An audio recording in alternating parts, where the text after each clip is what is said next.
Well, good morning, good morning, good morning, good morning, and good morning, everybody. Good morning, everybody. Welcome to another episode of The Morning Glow. Welcome to another episode of The Morning Glow. Got a great broadcast lineup for you this morning. I know it's going to be a good one because I got two of my heavy hitters in when we start off the show this morning. Got two of my heavy hitters in here already, and we ready to go. We locked and loaded and ready to go. So if you want some mess, you might have found a place to come to. So we're gonna bring it to you. Gonna bring it to you this morning. Captain Leonard. Good morning. How you doing this morning? Good morning, Raheem, and the Morning Glow family. Good deal, good deal. My brother Pete. Good morning, sir. How you doing this morning? Good morning, my brother. How you doing, bro? Honorable Leonard, BKN Very Radio nice. channel, listening audience. Morning Glow. Yes, sir. Yes, sir. I gotta ask a question, man, because I had a conversation with somebody late last night. They put and it might come out at some point today. How could you look over one sin to make another sin right? And I say that because of this right here. Somebody said that they back when this that Rittenhauser, somebody was saying that, well, they glad that the guys dead, the guys that he killed are dead because they were pedophiles. And I said, well, you can't, I can't ask them or anything about what happened to blah blah blah because they're dead now. Excuse me, Newton County hmm VOC Okay. meeting. Okay, I was wondering what what that was. I think that's brother Pete line there. I think that's brother Pete line. But I'm on mute. okay, I don't know what that was, man. Might you have another That was a caller? notice. Oh, okay, got you. Okay, but Leonard, still and all, Rittenhauser is a murderer, is a killer. Thou somewhere says thou shalt not kill. Now I don't like and you know how I feel about people that mess with kids and old people. I don't like them at all. Don't like them at all. Don't care for them at all. But at the same time, I can't overlook the fact that this guy is still a killer though. So how do we justify one sin to overlook another? How does people do that? Well, first of all, that whole sin part has nothing to do with me. Mm-hmm. That's one. That's between him and God. Mm-hmm. Now, we watched him kill people and we watched it justified. Mm-hmm. The only conversation that really needs to be had is what we gonna do about it. Mm-hmm. You gonna change the law? What you gonna do? To Mm-hmm. constantly talk about it and to bring all these ill wishes and all that blah blah blah blah blah. It is what it is. What are you gonna do about it? Mm-hmm. You What's know, the next step? like I said, for instance, one, he went before court Mm-hmm. and he was found out guilty. Mm-hmm. What you gonna do Mm-hmm. about it? I mean, And that is why is it so necessary for anyone to demonize the dead people? mm-hmm. Yeah, Why? yeah, All exactly. that information that they brought up had nothing to do with why they did today. Mm-hmm. So to bring that other stuff in is one just pretty much exploiting the story for your own purpose. Mm-hmm. You know, Is it that is is what that it is. almost like is that almost like them trying to say that Omar, or they trying to say that he was on drugs, they had drugs in the system or different thing? hmm Is that pretty much the same thing? Yeah, but that's the American way. That's what I'm saying. You know, for some reason there are some people who obviously, like you, live in a completely different world Mm-hmm. where everybody's so had all these great and good intentions when that's just not true of what we really live. You have good Mm-hmm. intention. You're a Yeah. decent person, but it has nothing Thank you. to do with Rittenhouse. Mm-hmm. They do what they do, and that's how we know them. Mm-hmm. That lets you know who they are. If you sympathize with them, Mm-hmm. you are part of them. You are longing to be what they are and to be Mm-hmm. associated and assimilated with them. That's what that is about. Mm-hmm. I didn't. I mean, it's amazing how. But then again, these same people, especially black folks, who have this concept, will go on and on with that same storyline that was fed to them by the propaganda. Yes, Even sir. if it was true, which I don't know. Mm-hmm. That Yeah. could be just your opinion, but I know some of the same philosophy applies to your black behind when it comes to Mm-hmm. them. Mm-hmm. Because you are black, you are everything but a child of God. You a thief. You a criminal. You always up to no good, and therefore I have a right to kill you. Mm-hmm. Plain and simple as that. That's who you are. You're Wow. no better than Wow. a house. You're no better than a house Negro. Mm-hmm. And I loved how you cleaned it up, brother. Pete, you know what I'm talking about, Leonard. Pete, what's on your heart, brother? You know, because a lot of times people try to justify one sin to cover up another. Well, what's on your heart, brother? Because they're saying that the guys that got killed were pedophiles. You know, that's what they're saying. I don't know, and if they were, I can't deal with. I don't like pedophiles. I don't like people that put children in harm's way. I don't like that. But at the same time, that does not change the fact that this man is a murderer. You know, he's a murderer. Well, first of all, he's not a murderer. He's a killer. Mm-hmm. He's a killer. Okay. Mm-hmm. Well, prejudice, bias, opinions, perspectives, backgrounds, psychosis, full insanity, evil, wickedness. Listen, when we come with all these extra, super induced levels of foolishness to just avoid saying the obvious truth, Yes. Come on. okay? When you have a judicial system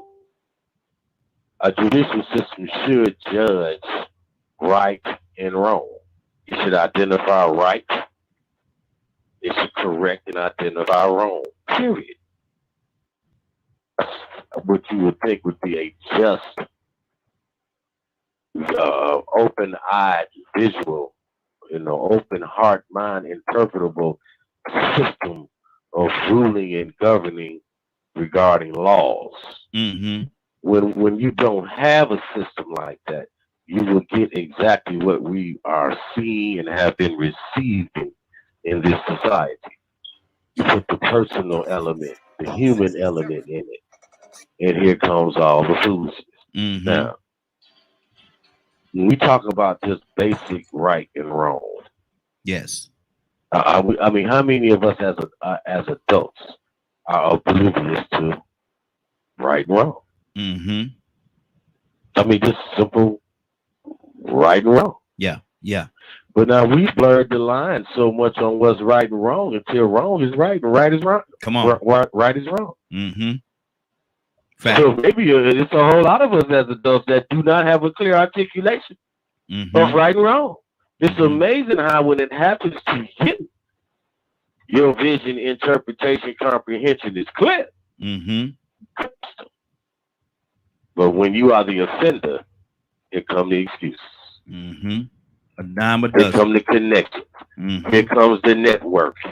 Here comes my background. Here comes all this. When we have these biases, these personal perspectives and opinions, and you allow that to seep into your system of law, then you have chaos and tyranny. Mm-hmm. Exactly what we have today. Mm-hmm. Deviating from a very basic system, elementary, childlike, childbearing years, levels of comprehension of basic right and wrong. Mm-hmm.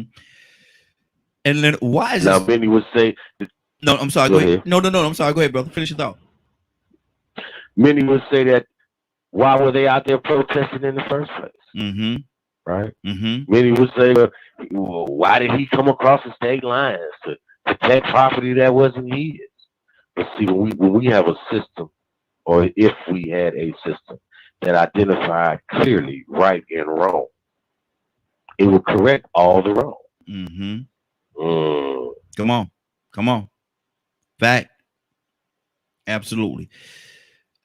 Leonard, and that's been one of the things right there, man. That let me change here. I'm gonna go here.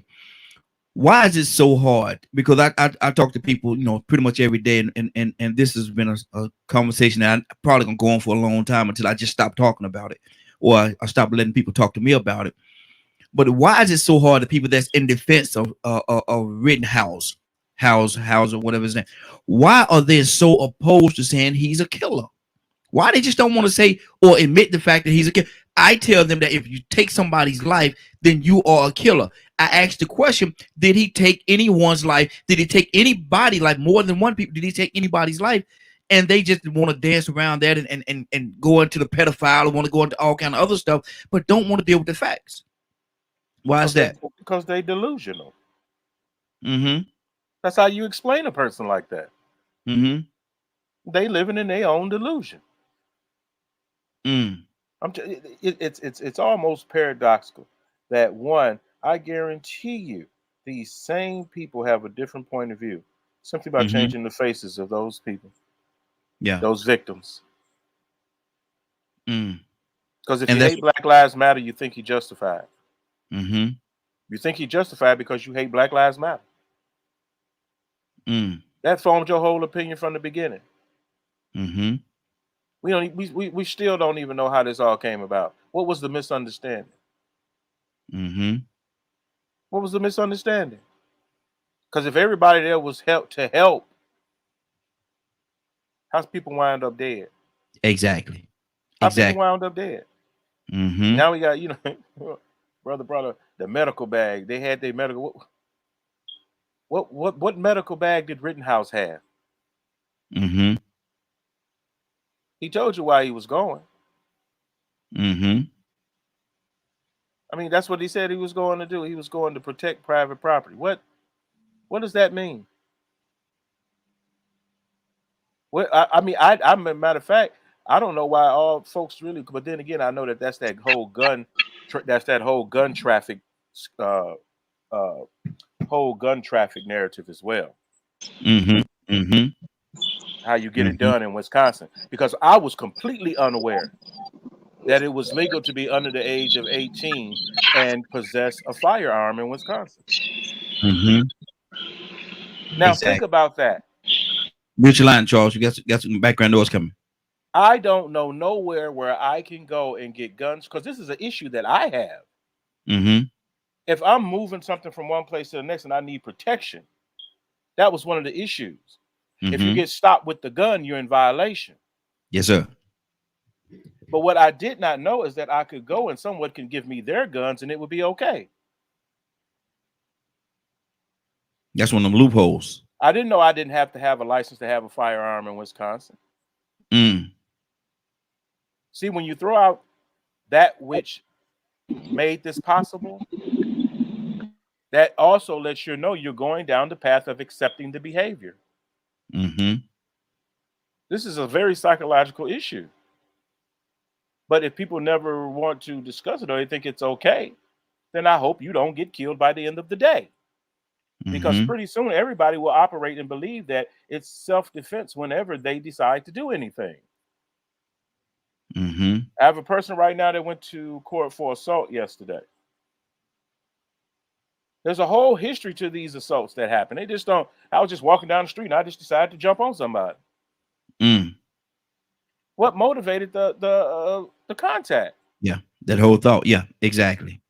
Because one, it's always leading up to or your background. It didn't have nothing to do with your background when this incident occurred.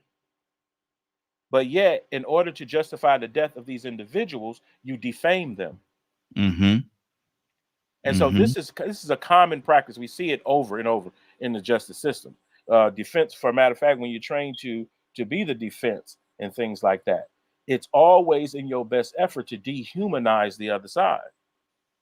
Mm-hmm. So that's Mm-hmm. what you do. I mean, it's Yeah. war ain't nothing easy and things like that. Mm-hmm. So one, you got to fight to win. You got to start fighting to win. Mm-hmm. So these and people who that believe that there is no disenfranchisement or disparity of treatment or anything like this, because this we deal with the injustice of the matter. Yes. Why you can't go up? Why you can't do the same thing and get off? Mm-hmm. Why can't you? You never will, because the system is unjust. Exactly. It is. It But you absolutely is. still must It not absolutely is. cave in and decide to take the side of the evil side. Mm-hmm. I know it's there. It's always there. I fight against it every single day. I Mm-hmm. personally don't have a problem with fighting evil and calling evil Mm-hmm. out. But Mm-hmm. some people are on that side, and I Yeah. don't have a problem with them being on that side, and do Mm-hmm. understand, if we ever should meet, Mm-hmm. you are my enemy, Yeah. because you choose to side with the devil and the Mm-hmm. evilness of this wicked oppressor. Yeah. Yeah. So I can't Yeah. support that in no way, shape, form, or fashion, especially when it's on display like this. Mm-hmm. So you sit and hate someone else because to justify this behavior. Yeah. Oh, he was this. Oh, he's dead. Mm-hmm. But you think that it's okay to go and pick these people out? I mean, you can go pull up right now a place and find out where all the sex offenders live. Yeah. You think Exactly. you have a right to kill them because they're sex offenders? Mm-hmm. No, You do not at not. all. You do not. You do not. You do not. Mm-mm. So we You have to do not. look at that type of mentality, because every time they go to court, regardless of what they've done, they will always say the same thing. Mm-hmm. They will always plead self-defense, Yeah. because to them, everything is self-defense. Mm-hmm. Everything they do is justified, and Mm-hmm. there's no way they're going to sacrifice the life of Kyle Rittenhouse to prove a point. Mm-hmm. Exactly. He is Exactly. one of them, Mm-hmm. and that's who they protected. Exactly. Exactly. Let me go to Charles. Charles, good morning. How you doing this morning? What's up, brother? Y'all some biased dudes, man. Y'all Y'all, really are, man. You know well, what? I've been to trial. I know that character witnesses count. I know that character witness can help you. I know that character witness can hurt you. From the person who calls themselves a victim to the person who calls themselves a victimizer. In court, all this feelings and how you feel about something don't count when you're in court. When you're a character witness or you have character witnesses speaking against you and how you are, that counts on your sentencing. This is a fact. If you've ever been in a courtroom, you know this. If you have character witnesses speaking for you, it helps you. If you have character witnesses speaking against you, it hurts you. This is what it is. Now, the Rittenhouse thing right here, if you can't understand that the dude was doing self-defense, self-defense has been, this is nothing new. I mean, you all act like self-defense just started yesterday. This has been going on for decades, for centuries in America, self-defense. And black people have been getting off on self-defense because when you use the word never, which you've used the word never, black people will never get off on self-defense. That's when you use those words never, you already put yourself in the wrong perspective. You're wrong because people have gotten off on self-defense things. I've seen it myself. So you can't say the word never. You can't spread these lies and say these things. You don't know well, the heart hold of on, Kyle hold on. Rittenhouse. I get, And I finish I because you get. didn't Hold on. interrupt him. I You get. didn't interrupt Okay, him. hold on. No, I gotta say it. I'm gonna let you finish. But I gotta say this. You interrupt him, man. We can't. Hold on, Charles. Always We can't say we're not gonna do is get on here and call each other liars and stuff like that. That's the only But part. you That's let the only him reason. say certain things about people. Well, he didn't I call you a tell you liar, what. I Charles. tell you what. Charles, he didn't call you a liar. He didn't call you a liar. He I did didn't not call call you a nobody liar. a liar. I'm telling Well, you, you say if you you can't say when these you say things, you can't get on here and spread these lies. That's called somebody. In order to spread lies, somebody have to be a liar. And I'm just well, saying you that could we don't be, do that well, here. you could be, well, let me tell you something. You could be misinformed. See, because a liar is somebody who You didn't, completely tries to lie. You could be misinformed. But what Charles, you're you're missing my saying, point, brother. but what you're You spreading missing is my lies. point, brother. I'm not saying I'm not being misinformed. Is not what you said. All You right, said all lies, right, all right. and I I got you, spoke to but that. I'll watch what I say on that one. But make sure you stop anybody else that says Absolutely, anything like that. absolutely, All right, because absolutely. I see I'm, a biasness, which I'm I one way see a across the bias, board, brother. and it's your I'm one show, way across so the you board. do what you want to do, bro. It's your I'm show, one and way I across the understand. board, I brother. I'm one enjoy. way across the board. I'm one way across the board, brother. Go ahead. That's not true. You're biased Mm. against. You're biased against the right, and that you are. But it's understood because Explain that to me. we all are Explain that biased to me. against others We all are biased against certain things because everything you agree with is always left wing. Mm-hmm. You understand? Everything you agree with is left wing shooting towards the Democrats. But did you So not did you not say that is did your you not say a bias, second ago? but you have that. Did you not say a second ago that we all have our own opinions? I have my But opinion and I I voice my understand, opinion, and I'm and telling you, your don't be opinion offended is if it does not line up with your opinion, brother. Don't get offended if it correct. don't line up with Right. There's yours. no problem with that, but I'm just saying what it Okay. is. I'm not saying I got a Mhm. problem with it Okay. Go because ahead, though. it's your Finish your thought. show, but it's the truth. I'm calling out the truth. You have a bias. I feel that anybody who left wing are my enemy. You Mm-hmm. understand? But I Mm-hmm. can still be friends to you. But when it comes down to what we thinking, we don't think the same. We weren't from the same tribe. Mm-hmm. You understand? We might have the same skin color, but we weren't from the same tribe. Because the Mm-hmm. way I think is that I know that a black man can do anything. You understand? Only thing that can hold me back is me. Only person that can hold Charles Patrick back is Charles Patrick. That's the only thing that can hold him back. I have the power to overcome anything in front of me and anybody in front of me. I teach my kids that. I was taught that. When I walk into a room full of white people, guess who's in charge? Me. Mm-hmm. No matter what they think, because people gonna always think what you think don't hurt me. Mm-hmm. You understand? Even Mm-hmm. with my supervisors and managers and people who own companies that I work for, what you think don't hurt me. Pay me and you know what I'm worth. You understand what I'm Mm-hmm. saying? Or if I own the company and I'm working for you on a project, I know my worth as a black man.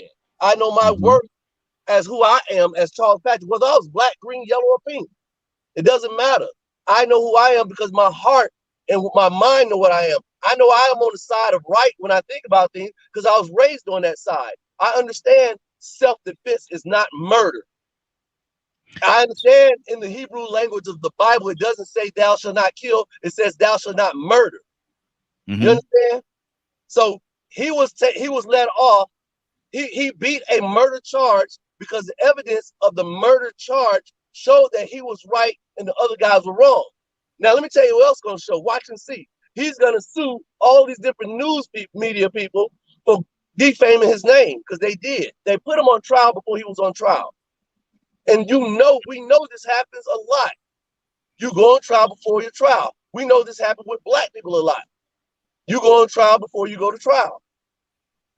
Mm-hmm. So my thing is, number one, it's the weird part about it is that watch when Mr. Dorf's David Dorf's when we start going to court about him, when he go to court, I bet you black people won't be into it like that because that was a black dude killing a black dude over some stuff that wasn't theirs. But we more concerned about this white boy getting off, which he should have got off, which every person should get off when you attack them and they show that he got attacked. I don't understand why y'all can't understand the man was attacked. I don't care whether he's supposed to have been there or not. He shouldn't have been attacked. Okay, my thing is this right here. My thing is right here. Hold on, y'all. We got a lot. Charles, hold on, Charles. We have a couple of callers on the line. I want to get to those callers as well. But my thing is this right here. My issue is this right here. Whether you want to say killer or murderer, or at the end of the day, two people are dead at his hands. Two people are dead at his hand. And see, hold on. Now you wanted a certain respect. So in order to get it, you gotta be able to digest what you're feeding. You know what I mean? My thing is this right here. At the end of the day, you have to understand that the way I see it, and this is the way I see it. You see it the way you want to see it, and everybody else do the same thing. Still, two people are dead. Whether people want to say after the fact they're pedophiles, or they did this or they did that. Okay, we had conversations. We had conversations. We had conversations on this.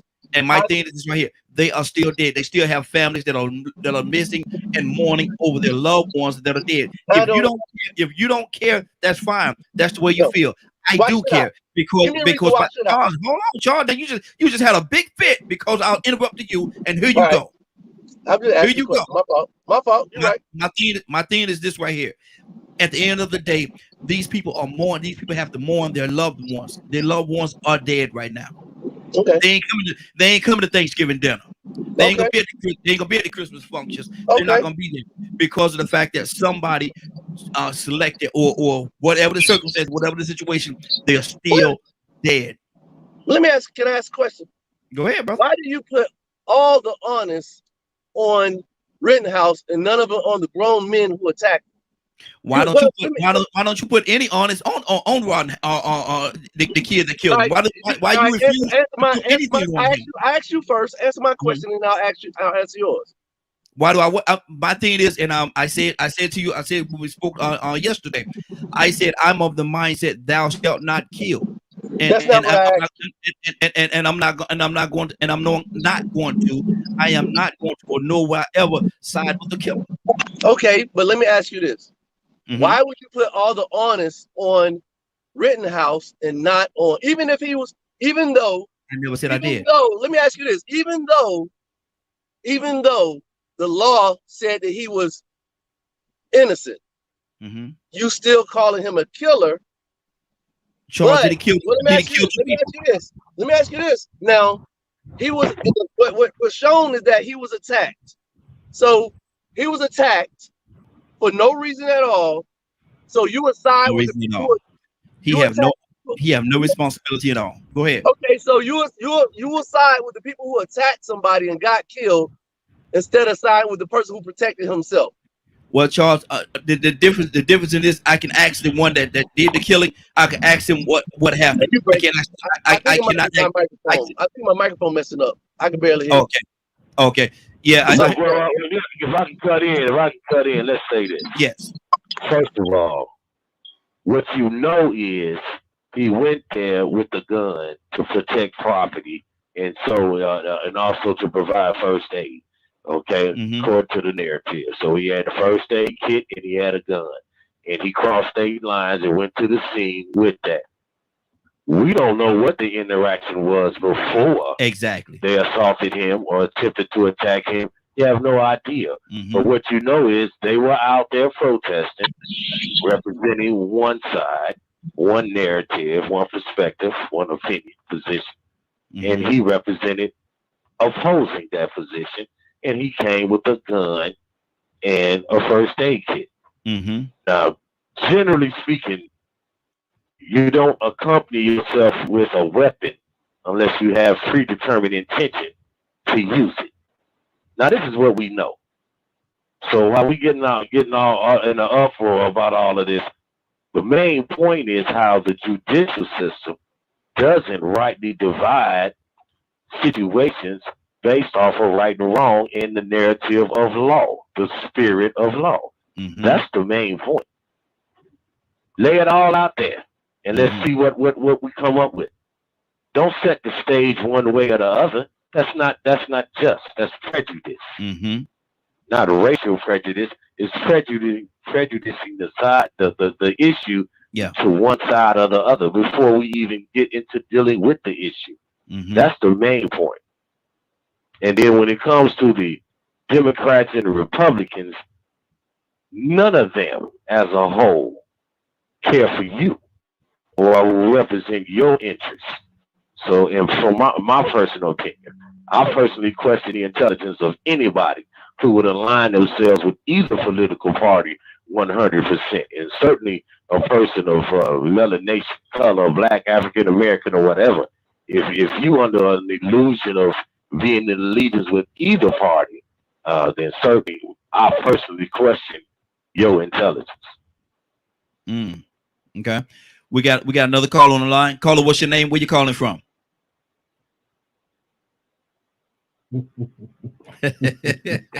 They gotta be Tucson. What are we doing this morning? Man. What is happening? What is really going on around this camp? Man, look here. I am totally confused. I almost hung up. And I let me ask a question because I heard it. And how did this thing turn out to be? And I'm just asking a question. I'm going to be the question answer this morning. There you go. I got 45 seconds left. How did this turn out to be Democrat and Republican conversation? Don't know.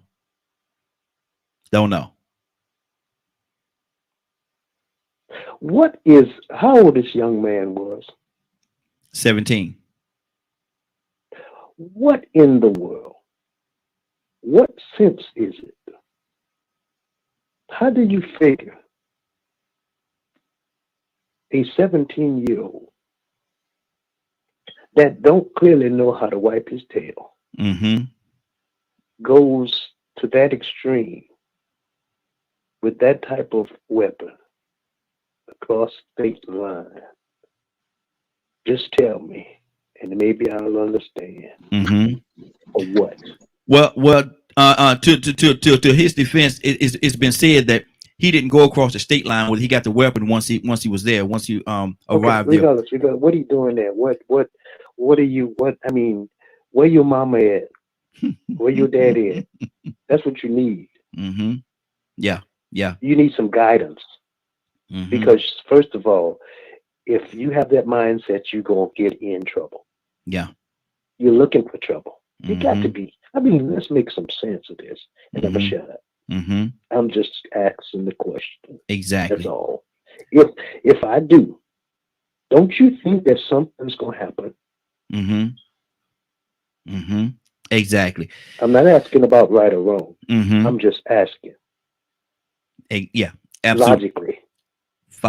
Yeah, you're right. You're right.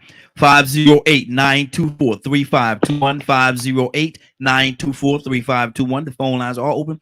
Give us a call. What do you think about it? Now, I've been to a few protests myself, and I'm gonna tell you something. When I went to those particular protests, I did not carry a weapon with me. I didn't carry a gun. I didn't carry a knife. Didn't carry a stick. I went to the protest for the sole purpose of protesting. I'm just trying to understand what is the purpose of having a gun at the protest. If you're going because and he said he support Black Lives Matter. He was going there in support. If that be the case, Leonard, I'm trying to understand why is there a weapon involved? Well, first of all, how two people at a place to do with the same good intentions wind up killing and shooting and fighting? Mm-hmm. How did it happen? Mm-hmm. How did it happen?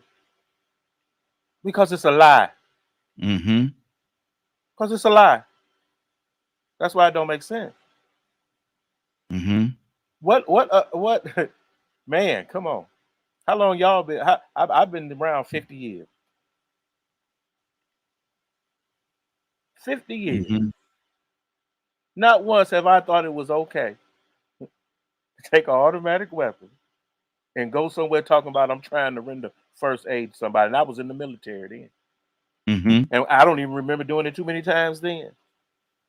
Because I wasn't a medic. Mm-hmm. I mean, a lie don't care who tell it. Exactly. A lie don't care like it's just like a man sitting there justifying hitting a woman in her face. She made me do Mm-hmm. it. She made me Mm. do it. She made me do it. I didn't have Mm. no other choice but to do Mm. what I did. Like I said, but if that's okay with you, that's who you are. I didn't specifically call no names, anything like that. Mm-hmm. If you over there, you over there. Mm-hmm. If you sympathize with that, it's in your behavior. It's what you do. I don't have no problem with you supporting the other side. Any side is Mm-hmm. for that matter. So when people are I listen so I know exactly what side people are on. And I'm a pretty good judge of character. Mm-hmm. I know people where I can speak to them for a little bit of time and then I don't want to speak to them no more Yeah. because of the condition of their heart. Mm-hmm. Because I know what they'll do. You got some guys you can't go clubbing with because they're gonna pull that pistol, bro. Exactly. They're gonna Exactly. pull that pistol every time because that's who they Mm-hmm. are. They go Mm-hmm. with that intent. They the ones waving it around, trying to draw attention, trying to get attention. And then when they get that attention, now you got somebody dead. Now Mm-hmm. it was self-defense. Wow. Anybody can claim self-defense. Mm-hmm. And then they can come up, make up the whole story to prove it. It's easy to prove when your victims is dead too. Yes, sir. Because they can't say nothing about it. Mm-hmm. So It's so based we on your just gonna story. we just gonna assume that these two guys was at the grocery store, walked out the grocery store, one looked at the other one, didn't like them, and they started fighting and wanted to kill one another. That's Mm-hmm. what we're gonna assume. We're gonna erase all of what was actually going on and infuse those things that support our defense. That's what Mm-hmm. you do. Kimberly. Especially Mm-hmm. when the facts don't add up. Exactly. And my question is, and I asked this question, and I want to go to Charles. We got another call. Then I'm gonna go back to Charles. But my question is, why did they select him out of all those people that was there? Why did they? They don't want to talk about that because that would Yeah, destroy the narrative. yeah. Why did That they? would Why did destroy they? the narrative. Mm-hmm. Exactly. No one Exactly. wants to talk about actually, we've seen what happened. We looked at it on the Mm-hmm. screen. And Mm-hmm. that's what it looked like. And the defense was able to match what that picture looked like in court. Mm-hmm. But the Mm-hmm. whole reason for the entire engagement, they don't want to talk about that Yeah. because it's not pertinent to the defense. Mm-hmm. Wow. Let me. We got a couple of callers. Hold on one second. Let me get to these callers. Kimberly. Good morning. How you doing this morning? I am doing well. How are you, brother? Hey, doing good. Tell And everybody. brothers. Tell everybody where you calling from. I'm calling from Raleigh, North Carolina. Good deal. Raleigh, North Carolina. Love that area. Love that area. You know I'm a North Carolina boy anyway. So from Greensboro. But Yes. tell me, sis, what's on your heart? I know you've been listening to the conversation for a minute. What's on your heart right now? You know, I think this case is one of the most eye openers that we could ever have. You know, George Floyd was one thing, and this one speaks volumes to an entire system. You know, most of the focus was on the police department with George Floyd, but this tells you how the entire American system is unjust. And for me to read so many comments from people saying that they knew this was going to be the verdict makes me ask our people, then why do we wait to continue relying on the system that we already know the outcome? Like, eventually, I'm going to wonder what is wrong with us to wait for such a beating. Mm-hmm. And I think that's more psychological than anything, because they've helped us socialize Christianity by saying, we hope it's going to get better, or we hope we're going to get a good verdict, even when we know it's not. We have decided not to ask for an alternative form of justice for ourselves. And we continue to accept the abuse. Mm-hmm. So until we start thinking outside of assimilation, we're going to keep getting what we're getting. As it relates to Rittenhouse, what I noticed is that they tried the end of the thing and they refused to try the beginning. This case started long before he shot anybody. His intentions were to kill. So do we need the death to prove, or do we look at the intent of why he came in the first place? Mm-hmm. Because the average Black young man is scared to drive a car without a license, let alone walk down the middle of the street with as an underage minor, with the biggest gun you could buy strapped to your chest, and feel perfectly comfortable in doing so. So, until we start talking about the realities and stop placating to the narrative of one day we're going to get this justice system that we want, I think we're fooling ourselves. Mm-hmm. And, once they celebrate us for civil rights, and once they celebrate us for, getting past Jim Crow, and, it's almost like every decade we throw ourselves a birthday party for getting over the sociopathic behaviors of white people. We don't need to throw ourselves another celebration of how we got over this hump of white supremacy. Wow. And she put a lot of great points out there. We're gonna go to our we got another call on the phone line, and then we're gonna make our circle back around. Caller, I think it's Curtis. Caller, what's your name? Where you calling from? Curtis, you there? Yeah, bro. Yeah, it's Kurt, man. Johnson City, Maryland, baby. Good Johnson City, Maryland. Kurt, what's on your heart, man? I know you've been listening to the conversation for a minute or two, brother. What's on your heart this morning? Man, what baby girl just said is absolutely right. Yes. Here's my question. And it's a deep one. What other system is there for us to go to at the present day? And how much kickback would we actually get or face as a culture if we went to that other system? And finally, what would happen to the country if we as black and brown folk went to another system? Those are my three questions. Okay, well, Kurt, let me ask you this. realized Let me ask you this question right here. Raheem, Kurt, let me ask you this question. When you say another system, what system are you speaking of? I wasn't thinking of one in particular. That's what the question is. Okay, what gotcha. System?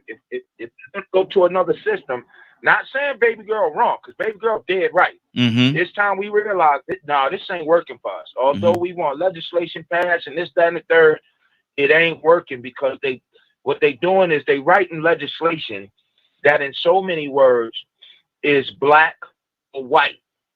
It's not gray. They sell the ticket of gray when it's their folks involved. But from the top of the Rittenhouse thing, listen, it would not surprise me if 50 years from now we find out that the jury was paid for, the judge was in the bed with white supremacy. It would not surprise me. When that judge denied that prosecutor the ability to call those people who had been killed what they were, which was victims, irregardless to what happened. They were still victims because, like baby girl said, intent is everything. Conspiracy is everything. Now conspiracy has become nothing because we've had a leader who everything about what he has done can be convicted on true conspiracy. But anyway, something came to me yesterday, right? And I need for some of the black pastors to call in and speak on it, Raheem. Because, sometimes God will show you what you don't want to openly see yourself. And I realized something. This man in the Arbery case stood there talking about black pastors. We don't need no more black pastors in this courtroom and standing outside and all this, right? But if Christianity is supposed to be what it is a pillar that upholds God's teachings and Yahshua's teachings, then can I ask, is it safe for me to ask, or is it okay for me to ask, when that white man put that information out on national TV in court, is it wrong for me to say, well, where was the white pastors? Why didn't the white pastors flood the courtrooms and say, you know what? You speaking about our fellowship. The Spirit of God don't just move in black, he move in white too. So where was those white pastors in Georgia to step up? So the first thing went through my mind, Raheem, is see, God is trying to show us that even in the state of Georgia, where black and brown has made unsurmountable accomplishments, unsurmountable, there's still this element of segregation that primarily rests on one side of culture. Okay. Because where was those white pastors, bro? Exactly. I bet you the rabbis showed up, but where was the white Christian pastors at? That's all I want to know. I want some of the black brothers to call in and speak on it, because that's the hypocrisy in the church right there. Exactly. Right there. That's why some folks don't go to church. Because guess what? Why I'm gonna go and listen to you tell me about God, but all at the same time, you trying to make sure that you denigrate and humiliate a particular group of people. Come on, bro. Come on, get in the clown car, bro. Exactly. Let me go to we got another caller. Annie from Mississippi. Good morning, Annie. How you doing this morning? I'm doing great. How you guys doing? Hey, doing good. Annie, where are we in our society where a 17-year-old young man could walk up and down the street with a weapon of that magnitude in a rally? Have we lost something? I mean, you already know how I feel about that. You already know I spoke several times on this racism thing going on. The world knew, everyone knew what the verdict was going to be before the verdict even came down. When you saw that judge up there acting like she was high on something or drunk on something and making those crazy moves, you knew then that he was trying to, he was letting people know right then what was going to be, because I thought they was going to do a mistrial at one point. But, that's just where we are. We haven't gotten any further in 2021 than we were 50 years ago. Financially, Black people have done so many things, and we are yet trying to prove ourselves.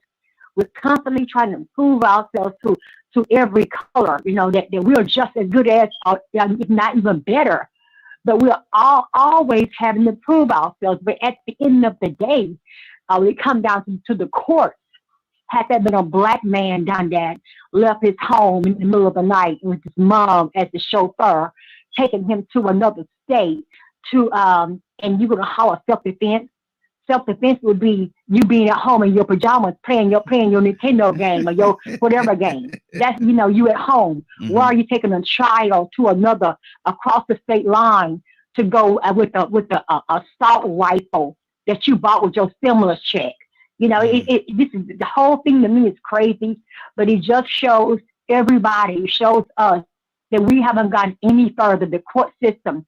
Yesterday, I shared on my page how 4 African American men was convicted 40 so many years ago. I forget how many years was convicted, and they just want to acknowledge yesterday that that they was wrong and those men were telling the truth. It's been 72 years. It's been so many years. So I mean, by you acknowledging it, you have taken these men's lives from them. You have destroyed their families. I mean, imagine how many African American men there are now that's behind bars that is innocent. I'm not saying everyone is innocent, but there are a whole bunch of people that was locked up 30, 40, 50, 80 years ago, and they're still there right now. They're still there right now, and for no reason, all because you have a crazy Klan member judge. Hope I can say that word on here. Klan member judge and a Klan member defense attorney. And before you even go into the courtroom, they already have decided, what's going on. They're giving you a state attorney because you're broke and you can't buy one. And if you buy one, rather not, if you buy the one to, at the end of the day, still gonna be guilty. And they know this already. Imagine how many of our people with our color that's locked up right now for no reason. This woman lied and said she was raped by 4 Black men. And I watched a documentary, I believe it was the same case, where she was a virgin. A virgin, and you lied on these people, and just because you're a white woman, we automatically take your word over these 4 Black men. It's horrible. It's horrible, and it's sad. It's really, really sad that we have to go down there. We have to show our faces and our support. Reverend Jackson is sick. He coming right now. He's very getting over the corona. He has to go down and to let them know that the world is watching, to send them a message to let them know that we're still watching. We're still watching. But in this case right here, they already know he better be the right verdict. Because if there's anything other than that, they might as well get rid of that. They know what time of day it is. These people right here will be found guilty. Now, what charges, I don't know. Those first 2 men, I'm sure they're going to be found guilty of something more serious than the last guy. But they will be found guilty because they already know if anything comes up besides guilty, you can get ready for it because it's going to happen. Exactly. It's going to happen. Good deal. Let me go to Charles. Charles, I know you probably got to go to work in a minute or two, brother. What's on your heart? Yeah, man, I got to get out of here. Look, man, y'all, I would challenge y'all again to look at the video of the court case. It's the job of the defense to be a defender. It's the job of the prosecute to prosecute. The dude had a medical bag. I'm ex-military also. As a matter of fact, I was a lab tech in the military, and we trained with medics. You do have a weapon when you have your medical bag in the military. That's just what happens. This dude, right, he was too young to be there. But beside all that, people question him about having a rifle there, but nobody questions the other guy I think he's a convicted felon. I might be wrong. Why he had a gun. And it wasn't a rally at that time. It was a riot by then. So when you sit there and say, who brings a rifle to a rally? It wasn't a rally at that time. Who brings a gun to a rally? But it wasn't a rally at that time. At that time, it was a riot. And we know it was a riot because the riot had carried on from other nights. And we know this. But we're going to keep changing words and doing things like that. And no, the justice system is not perfect. I've been through justice. It's not perfect. But my thing is that to perfect it, we should be more involved in it by being the ones to make the rules and things like that. Let me go, man, because this is my folks calling. Okay, but see, Charles, to my point, and I appreciate you coming back. But to my point, if you see it, if using your word, if you say it was a riot, there's disruption, man. There's chaos, and if you're there with the weapon, there's a possibility. There's a possibility, Leonard, that some things are going to happen. We got another caller, Leonard. I'm gonna come to you, then I'm gonna go to the caller. Leonard, what's on your heart? Raheem, do me a favor. Before you go, I will say something to him. Why is it that every time people are shot down, people always bring up their past about he was a felon? We understand that he was a felon. Everybody have done something, but that have nothing to do with that night. Exactly. Matter of fact, Raheem, we need to clear the narrative because it came out. See, it's funny how folk will, and we all have a tendency to do it, but folk will pick and choose what parts of the narrative to throw out there. Absolutely. Belief. Okay, that's okay. I mean, at least you have a belief. At least you're willing to stand on it. But the dude that actually had the gun that he shot was actually trying to protect him because he thought, the guy actually thought that he was going to be attacked by the police. So the guy, according to what was reported yesterday, the guy who he actually shot was like trying to protect him. Like, hey man, hold on, slow down, bro. Like, no, slow down, man. These people, you know what I mean?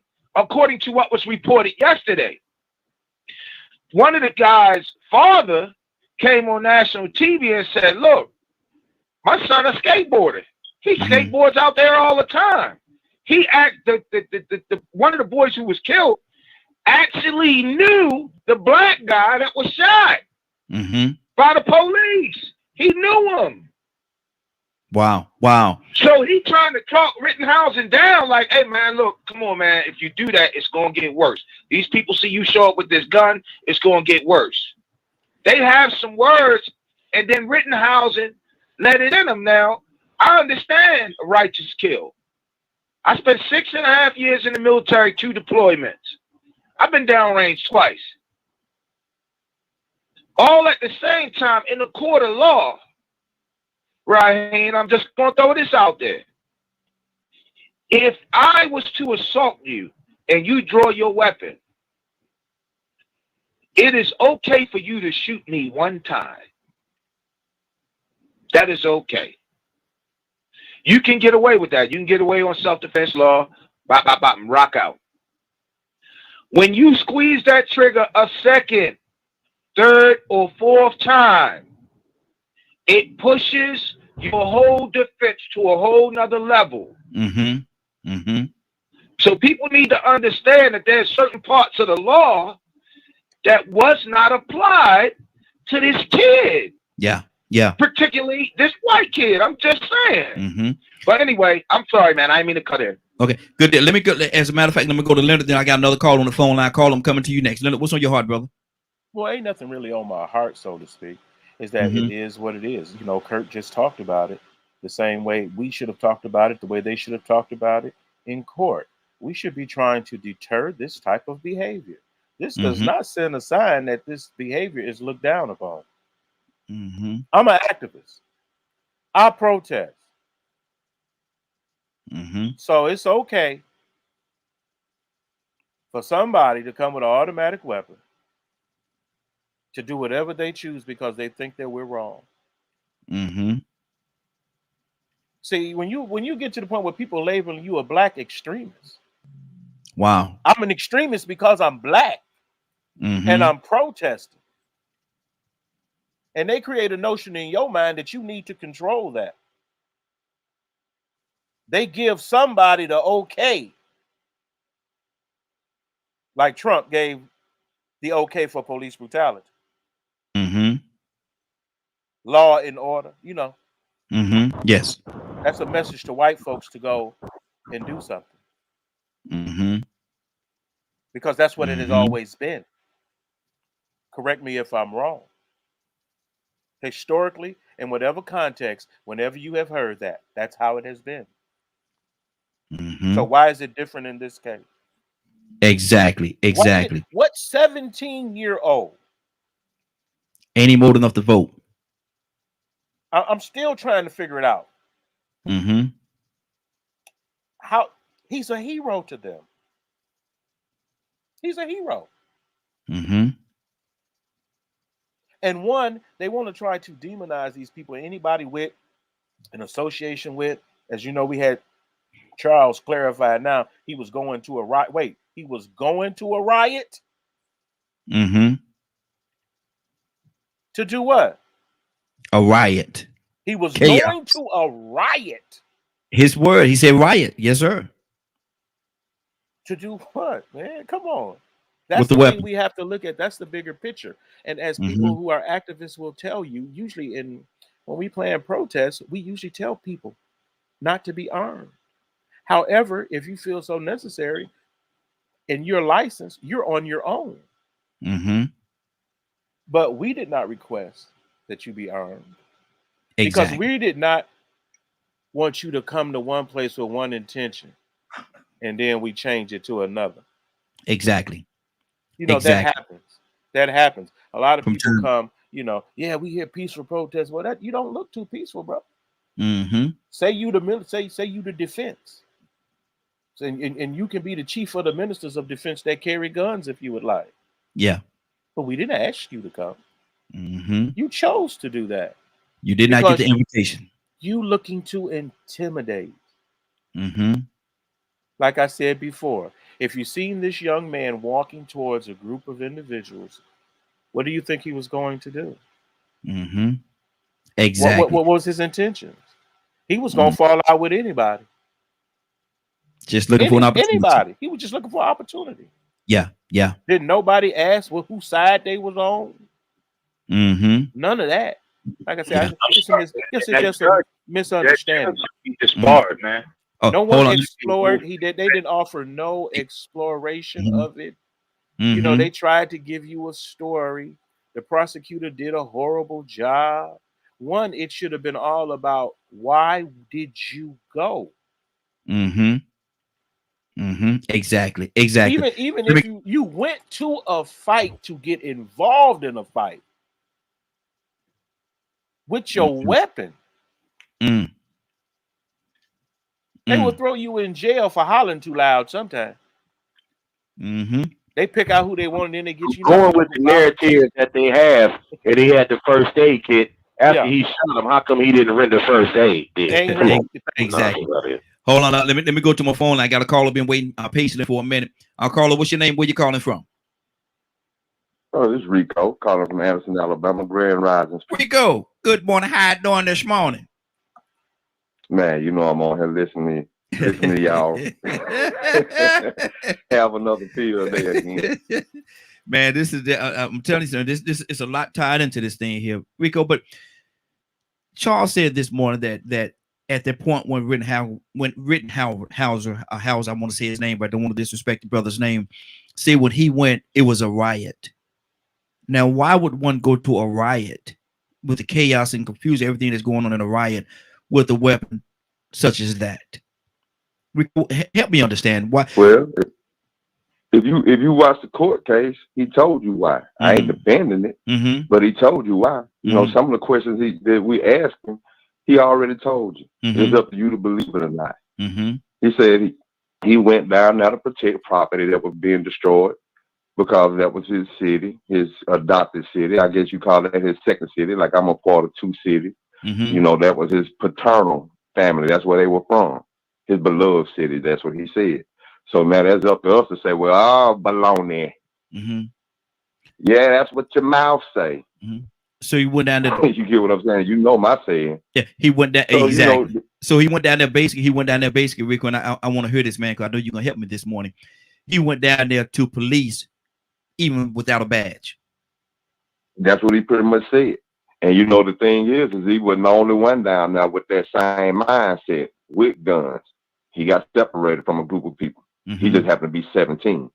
Other people down there with the same guns that, you know, we seem to not remember them when we asking about why they had guns down there. Why did any of them have guns down there? Not just him. Yeah, exactly. So now, you know, did all of them have intention to wipe out black people? If he had that same motivation or to wipe out people?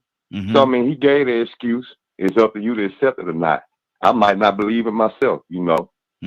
But the thing is this issue started way before those riots, when they first started an open carry, and they would let white people walk down the streets with them, and then all of a sudden you see black people trying to do the same thing, and 9 or 10 police cars pull over. They had video that went viral many times, and people, they talked about it very, you know, loosely. It wasn't a big issue. But look at us, black folks, following in our cycle, our pattern. We making a bigger issue over an issue that's dead and over now. It's over. The jury done said what they done said, and here it is. It's going to be about a week later. We still talking about this. Well, what about before the verdict? Well, why I didn't get that much attention then? You know, so you know, like I said, this started way before when they first let everybody start carrying those assault rifles, and they were pulling over us. Yeah. It's right by white people. When asking for their license ID or nothing. For the black person, we need to see your registration.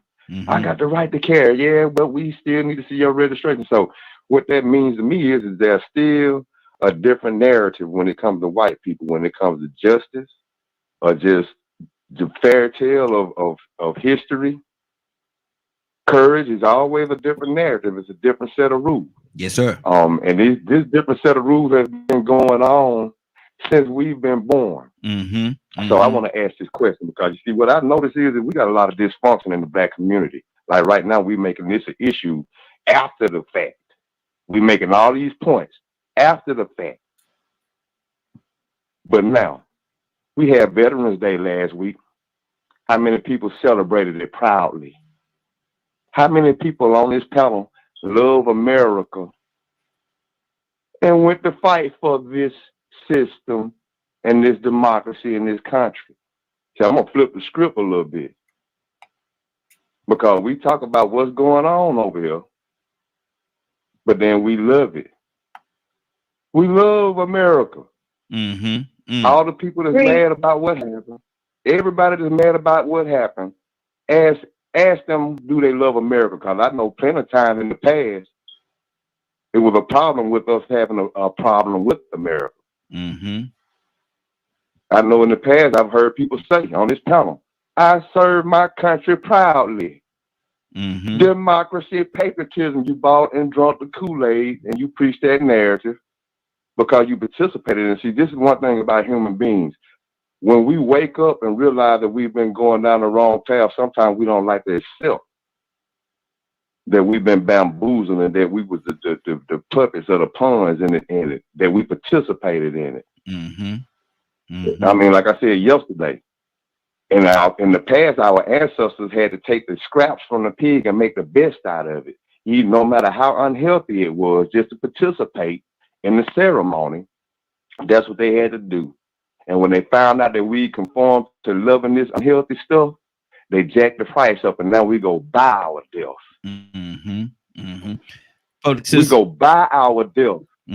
We are fighting. We sending our sons in the military to go fight to preserve this system that's been going on like this since before we were born. They've been creating laws that were meant to be used equally amongst man, but for some reason, after every time we get some type of legislation, whether it was emancipation, whether it was beating Jim Crow, whether it was black law, black codes, every time they created more legislation that ended up being used towards us. But instead of being drafted into the military, our men ran to it and volunteered to protect this system that you're mad at now. Exactly. Ain't that dysfunctional? Absolutely. That's what we at. That's really what we at. If you want to really look at the reality, that's how confused they got us over here. That's why I love when Kimberly called in and said what she said. Sooner or later, we gotta have to sit down and realize we gotta be absolute.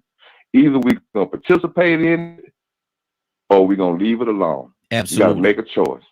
508-924-3521. 508-924-3521. Give us a call. We love to have you. Light Bright, appreciate you, man. We got a lot of people now. Major Dub, good morning. Welcome to you. We got a lot of people. Peter, I can't call all your name. I'm saucy. I'm sorry, I can't get to everybody's name, but I thank you for joining us this morning. We definitely appreciate you. 508-924-3521. 508-924-3521. Give us a call. We love to have your input. Leonard, we got a couple of we got two posts that our public citizen put here. Will you read them for me? It's the first one. People are saying a black teen would be treated differently, but didn't Rico share that story of the black man who got off on a self-defense plea? I still haven't heard a strong argument why the Rittenhouse case is about race. And honestly speaking, is not sometimes it has been curved that way, but it's, to me, it's never been about race. It's never been about race at all. I think it's more about right and wrong. But here's the second one right here. Rittenhouse is no hero. He should be in jail, but not for homicide. I do believe there was some corruption to let the kid off without even a slap on the wrist. Want to comment on either one of them? Maybe we're going to go to Kimberly. No, not really. The conversation could be held from many perspectives. There is a perspective lens called race. So when you look at it through that, that's what makes race apply.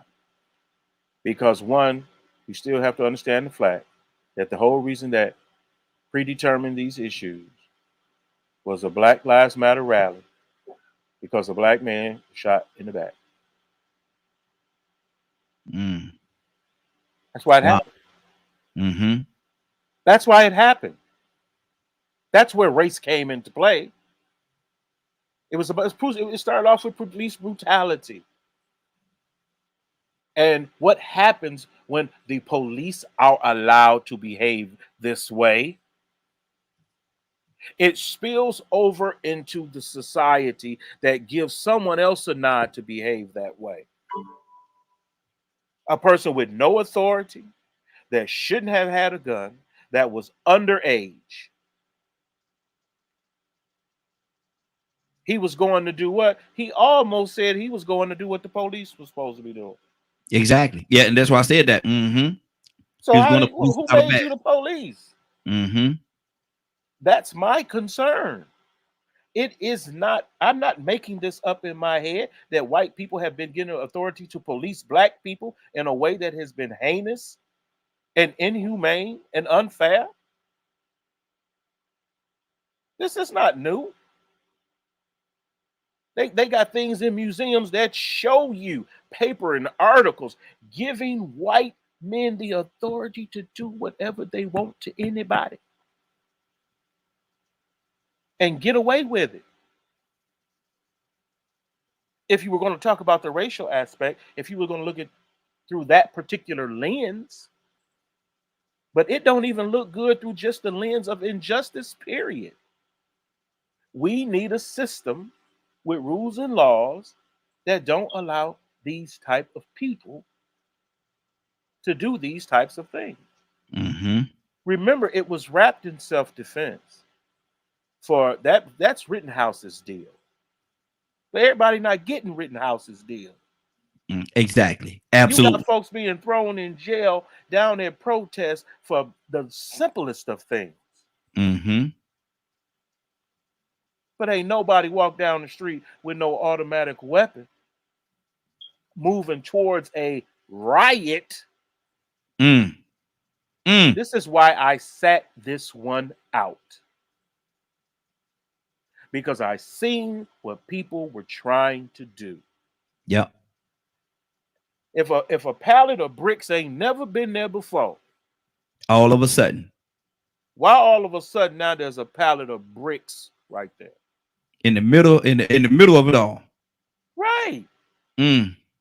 So certain people could do damage. Yeah.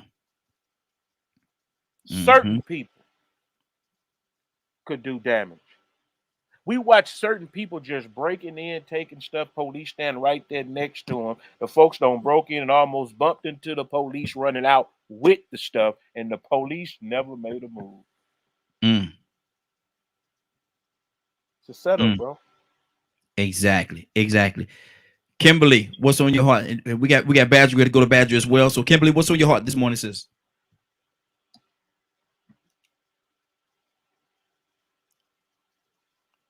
Kimberly, you there? I just want to say that, just hearing the responses from our people is so noteworthy, because sometimes I wonder if we actually see or hear what is going on. We could be looking right at it, staring at it, and still don't know what to do with this issue.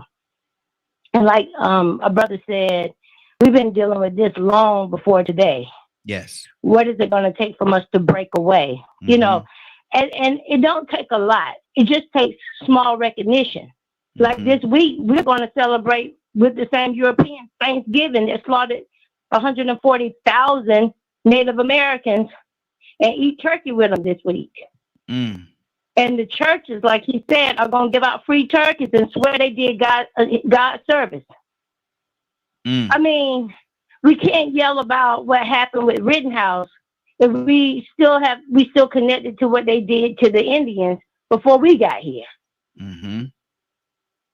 It makes me wonder, with all our education, student loans, assimilation, weave, gold teeth, all of the things that we put on ourselves just to fit in to be an American, when are we just going to disconnect and say we human and we want to be treated with the same respect? And if not, I'm going to take my ball and go. And I'm going into when we left off with Malcolm X, he was going to the international level to bring war crimes against America. This is a war crime. Crack is a biochemical warfare agent that they put in our community. I don't think we recognize that we are at war with white America. It's a subtle it's a subtle war. It's a cute war, maybe a nice civil war, but it's a war nonetheless on every front. And now they want to deem us mental health. We have mental health. No, we have mental anguish. We are angry with a system that we don't know what to do with. Why are not the Indians from India classified? Because they're not getting the same racial setbacks as blacks. We are not all the same, and nor are we treated the same. At some point, like, we all agreed, we're just going to have that conversation, because self-defense is what they define it to be. Once we get to a point that says, listen, I don't care if I have a permit or not, because Rittenhouse didn't need a permit to defend himself. We're still trying to do it their way, but their way is whatever they want it to be whenever it's necessary. We're going to have to take that same approach. And that, I know that sounds a little chaotic, but I bet we'll be treated with respect. Wow. Good deal. And Public Citizen said, if you are at war with white America, you will lose. Don't know.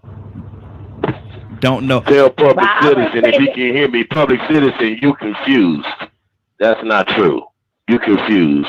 You have to define the narrative of war, number one, and then the means in which you operate in war. No, we won't lose. You talking about a dog fight one-on-one? No.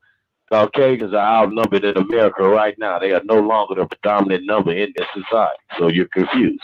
If we were to have gun violence fight right now, they're not just going to fight black folks. They're going to fight everybody else over here.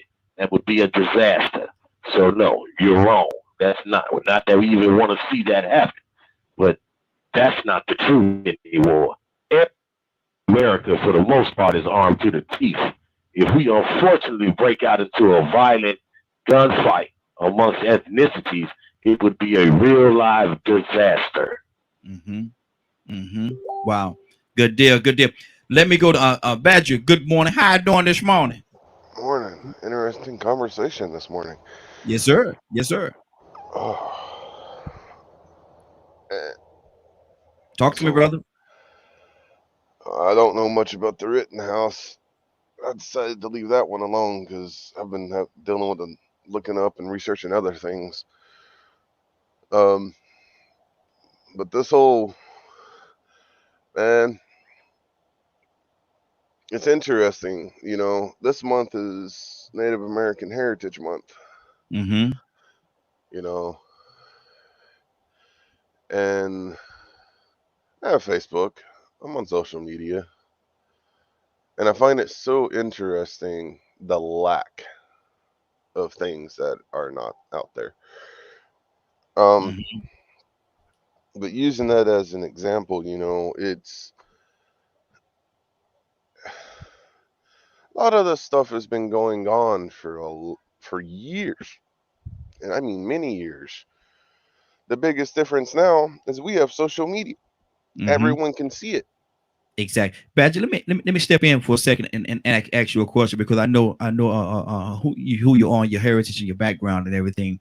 How do you feel, you being who you are? How do you feel about Thanksgiving? In my house, it's we do more of like a fall kind of thing. Mm-hmm. Um, so we are thankful for what we have. Mm-hmm. Um, so it's not, in a lot of ways, it's not how a lot of people, you know, Mm-hmm. Because not, Thanksgiving was a horrible Thanksgiving. What the way it started was a horrible situation for a part of your heritage. And yeah, let's pretend we're all hungry and stuff, and then after that, oh, they have gold, let's kill them, mm-hmm. you know. Mm-hmm. That's a real short, dumb Yeah, answer, by the way, I so understand what you're nobody saying. take that serious. Mm-hmm. Um, Mm-hmm. just me trying to be sarcastic. Mm-hmm. Um, but because of the issues I've had growing up, the issues I know my native brothers and sisters have, listening and getting to know more of y'all struggles, America is screwed up, like just straight up. Yeah. Like when it comes to human rights, from the poorest to the different races to, you know, the way the power struggle is. You Mm-hmm. know, I had a talk with somebody the other day about minimum wage going up, right? Minimum wage going up is supposed to help everyone be able to afford things. Oh, look, house prices went up, rent went up, groceries went up. We're going to be in the same boat again. What's changed? Mm-hmm. The Mm-hmm. raises we're supposed to have ain't going to matter because the prices of everything else has gone up again. Mm-hmm. Because they want to make their billions of dollars. So like I do get tired of hearing, you know, fighting the white power, the white man, and all that and that kind of stuff because that does get old. Mm-hmm. Because this is a power struggle between that's been going on for thousands of years. Mm-hmm. Okay. Okay. It's always been the people in power slaying and separating the people that are underneath them since the Middle East. Mm-hmm. So it's not. Oh, it's Okay. Let me pull some more people in, Brad. We got a lot going on right now. I got this thing here. We got two other calls that just called in. I'm gonna get Rico to read this here for me, and I want you to comment on that, Rico, if you don't mind, sir. I'm looking. I'm on my phone, man. That print is too small. Leonard, will you read it for me? You should be at war against injustice, and I will join you in that war. But white America is not a monolith. I'm just saying that it is a bad way to frame your argument. There is a small percent of white America that welcomes that race war, and I know some of those people. My path is peace, not war. Rico? I agree. And I think it's all about in the moment of passion, sometimes using the wrong terminology, because I probably would have said the same thing coming off the top of the head, but then after hearing Kimberly say it and hearing Pete say it, I sort of understand where public citizen coming from. We're not fighting white America, we're fighting white supremacy and white privilege. That's different, because everybody doesn't agree to that white supremacy, that white superiority mindset. Everybody doesn't agree with that white privilege and entitlement mindset. Some of them subconsciously do. They don't even realize that they do, just because of the fact of the stereotypes, the American way, the way America was built over time, like Badger just said. And to me, this is how confused we are. This is how bamboozled they have everybody over here.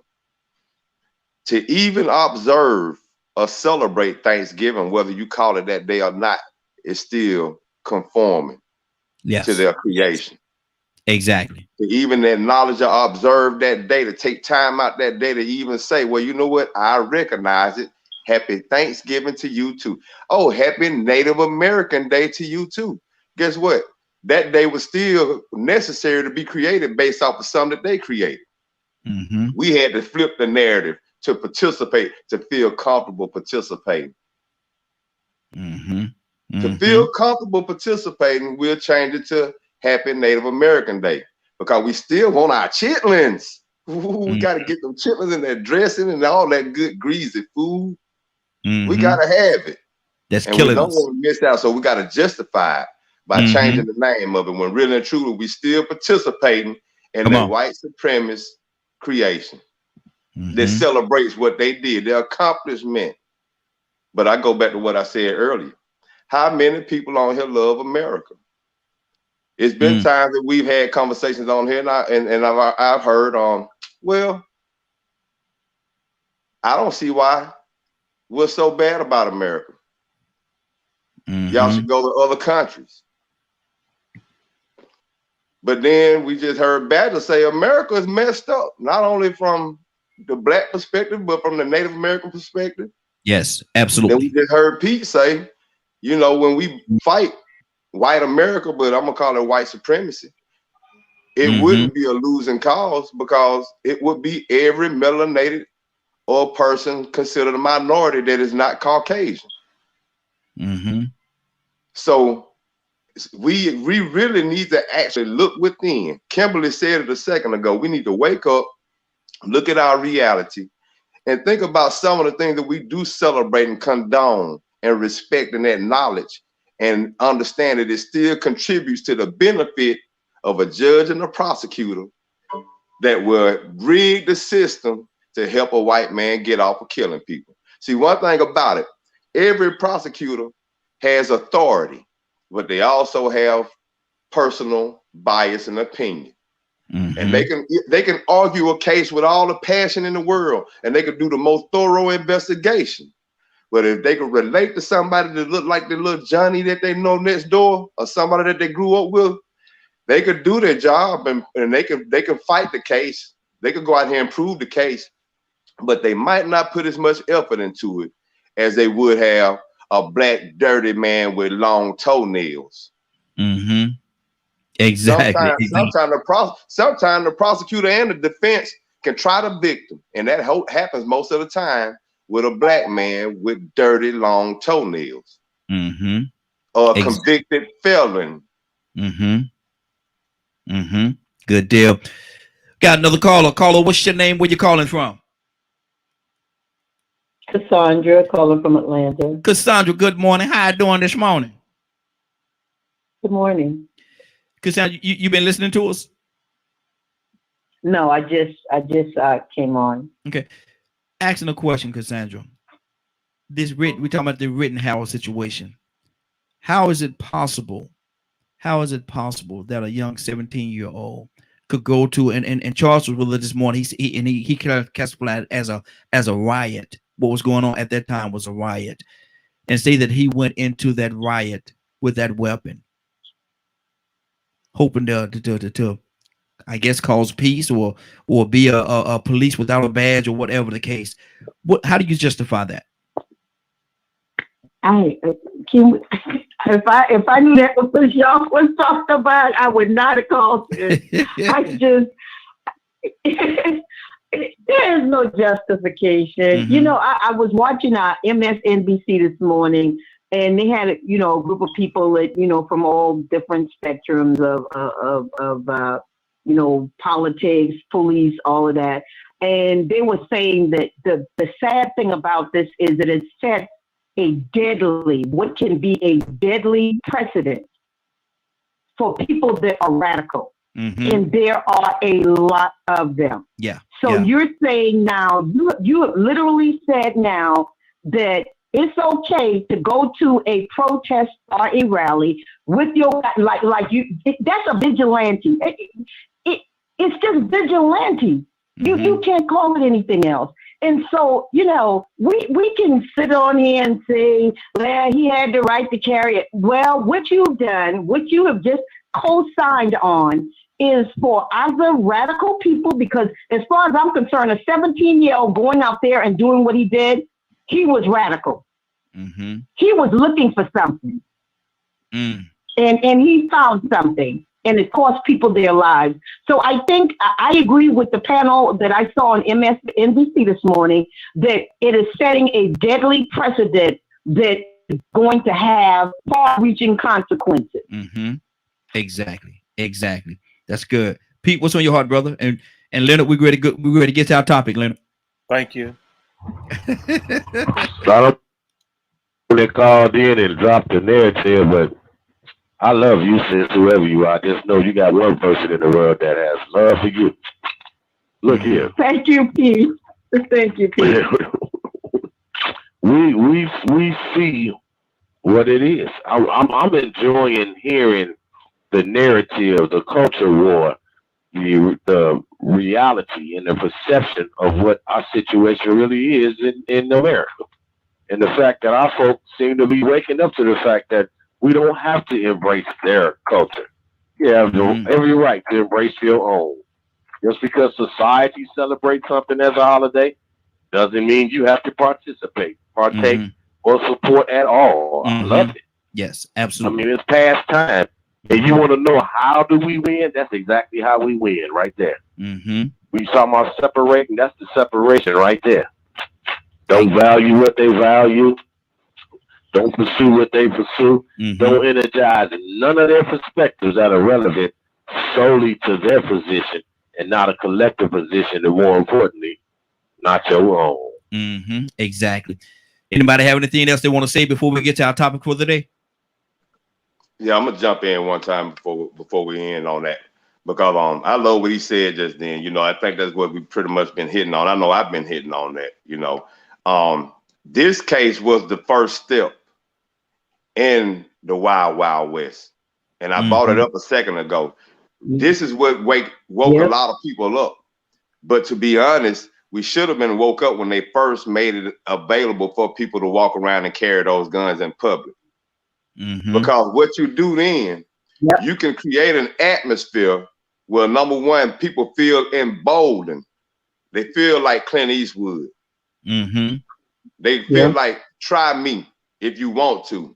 Yeah, I'm bold. Yeah, you see the gun on my hip. You see what I got. Now I'm letting you know I ain't want to try. But at the same time, those people feel courageous and brave enough to the point of where they might put themselves in a situation like he did, that he wouldn't have normally put himself in. So now, according to the law, he had the right to do what he did. So that's been my point. I don't agree with him doing it either. But he put himself in the situation, and that gun made him feel courageous enough and brave enough to go down there and do what he did. That's what the problem is. So before this case even happened, we should have been in an uproar that they was pulling over black people that tried to walk down the street the same way as white people did with AR-15s and AK-47s. But we only touched on it loosely. So now the problem has started. Now we see what can happen. And guess what? The system still works in their favor. Yeah. Wouldn't you like to go fight for democracy too? Wow. Wouldn't you like to fight for this American way of life that we love so dearly? Pig feet and chitlins. Pig feet and chitlins. We got to go to our topic for the day. And Kimberly. Kimberly, are you there? Let me see. Do we still have Kimberly? I think we may. No, Kimberly, are you there? Unmute your phone for me. Can you hear me? Okay, she may have stepped away for a second. Rico, I'm gonna come back to you, brother. Asking you this question: Is strength without a struggle possible?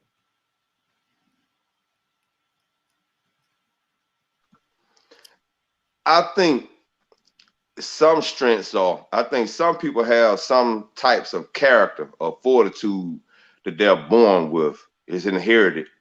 You have some physical strengths that are inherited, talents and skills that are inherited, that will be used as strengths for you in your favor based off of your DNA. So, you know, I think there are certain types of strength that you can be born with that just comes naturally. Some gifts, like, you know, you have some savants that can come out and they have a talent to play music by ear the first time they sit down at a piano. Boom. That's a strength. They also have other abilities that they have a strength to solve different problems and figure things out that the rest of us don't have. That's a strength for them. So, and that it's not a struggle unless they try to figure it out what made them have that gift. That's what a struggle is. If they fight within themselves, trying to put a finger on how did I get this? Where it comes how from? they explain it. Yeah. Okay. You know, because some things you just can't put into words. You know, have you ever heard people say that when they hear music, they see colors? They hear colors. I've heard so many different ways that people try to express how they view things, and you will never be able to get it. Yeah. You'll never be able to get another person's perspective, but that's their gift. They can't even explain it to you. The problem will come in if they try to figure it out instead of just receiving the fact that, look, the universe, God, the higher power just blessed me with this gift to be able to hear this music and make these sounds and do the things that I do, to be a Pied Piper, to sing. Some people have to be taught to sing. Then some people come out at 3 and 4 years old, man, and they sound like they're 30. Wow. Sound like they've been trained their whole life. They probably heard mom and father singing while they were in the womb. And that sort of primed their ear to get their tone right. I don't know I don't know where that gift came from. But you have some people with those gifts. People that can build things, visionaries that have the gift to see the future and where we need to go, and then to actually accomplish it and get it done. That's a strength that it probably wasn't too much of a struggle to have a vision, but it was a struggle to accomplish it. Exactly. Cassandra, what do you say to that? Is strength without a struggle possible? Yes, and it's exactly what you described. There are people that are just born with certain abilities, you know, that like it's people that no matter what they go through, I don't care how bad it is, or like what the heck, because I've seen people bounce back from things and go through things, and I'm going like, God, don't even try me with that, because I would not make it. I mean, you just gotta be really. I feel like, please, God, don't try me with that one, because I don't think I can go through that.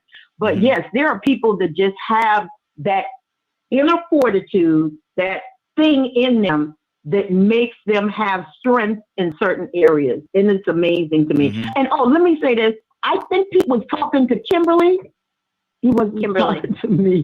Oh, Kimberly, yes. I think he was talking to Kimberly when he made that comment. Well, look here. I'm sorry, Kimberly. Pete being the gentleman. Kimberly, I'm sorry.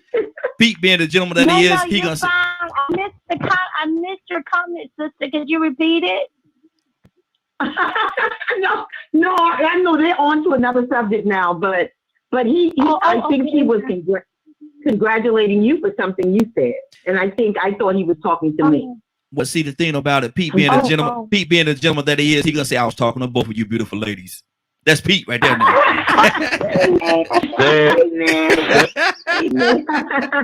that's Pete. I was talking to both of you beautiful ladies, and I don't go between to both of you. Hey, you gotta say it in your Levert voice. In that you gotta say it like Levert. Exactly. I know you was talking. Yeah, exactly. But listen, let me go back to Kimberly. Kimberly, is strength without a struggle possible? What do you say to that? Oh, you know what? I saw that posted this morning and my brain just was wrecked. I think, you know what? I think strength is built in the struggle or the exercise of the muscle. Mm-hmm. I don't like to say struggle because I'm trying to get away from the corn words that we so adopted. But exercise, let me just say, I work full-time as a teacher, and I also work part-time for an attorney. Okay. And what I know is that exercising the law, like, it's a constant. It's not something that you do one time and leave it alone. It's something that to perfect it, you got to do it all the time. Mm-hmm. And I suppose struggle or exercise is good. I think it's profitable for all. Mm-hmm. Good. That's good. Toya with a T. Good morning. How you doing this morning? Good morning. Good morning. Hello. How are you? Hey, doing good. Good to have you, sis. Definitely good to have you. We're asking the question: is strength without a struggle possible? What do you say to that? Of course. Listen, honey, we humans, honey, and we are made by the Most High. So we always gonna have strength. But sometimes we just might not know how strong we are until there's a struggle. Mm-hmm. You feel? Mm-hmm. And just because there's a war, everybody don't fight and play a part in the war. But when them soldiers start getting knocked out and they start getting closer to where you at, it ain't about you never being in war before. You gonna have to show up and show out. So just because it ain't no struggle don't mean it ain't no strength up in there. Mm-hmm. You understand what I'm saying? That's good. We will always have strength, especially if we roll with God. Mm-hmm. Because we are who we say we are, even if we don't believe, even if we don't think it. It don't matter. But when it comes time and it comes down to it, when the struggle get real, now this is where your strength matters. Mm-hmm. This is where willpower matters. You got to be strong out here in this world. And that's with all things. Mm-hmm. It's gonna be a lot of times you're gonna want to feel like healing somebody. You gotta be strong in that. Mm-hmm. It's gonna be sometimes where you're gonna feel like saying something back. Let's just say you might be in an unjust situation. You gotta be strong and sometimes just not say nothing because you already know what you're getting ready to go up against because it just still is what it is. Mm-hmm. So absolutely when it comes to dealing with human beings, there's always strength. Even if it ain't a struggle, but the struggle comes, you're gonna see if your strength is real. Mm-hmm. That's good. That's good. Brother Pete, talk to me, man. Is strength without a struggle, is it possible? Absolutely. The spirit in man is strength. Mm-hmm. The blood giving life. The spirit in man, in human, woman, man, will fight to survive, to live. It's an instinct. Mm-hmm. You're born with strength. You embody the definition of strength. Whether that's been dumbed down or whether it's been built up, it's there. Mm-hmm. It's there. So absolutely. You are born. You are a powerful being on levels that many of we have not studied or been enlightened to that. Mm-hmm. You mimic the universe, the oneness of it all. You have powers beyond measure. Wow. Just don't know it. Just don't know it. There is a universe in all of us. Mm-hmm. Mm-hmm. Now, see, and I've heard a couple of you all say this, and then I'm gonna come to you with this. I heard a few people say that a lot of times there's strength within us that we don't even know that we have, that we have never even touched on. Maybe because we haven't been through a certain struggle. Leonard, what do you say to that? Well, I do believe that there is something in us that makes us dominant. Mm-hmm. Mm-hmm. And a lot of times people may not develop Mm-hmm. That muscle. muscle, so to speak. Mm-hmm. Mm-hmm. And so I believe that we are created in God's image. There are lots of things that I can do. Now, if I choose not to do them, that's my Mm-hmm. choice. Yes, sir. But if I want to dominate my environment, I can. Mm-hmm. It's just a challenge. We Mm-hmm. built for that. We can do it if we want to. But with all things else, that if you want to strengthen yourself for the struggle, you practice. Mm-hmm. Yes, sir. So that is really how I look at, what you just said about a struggle.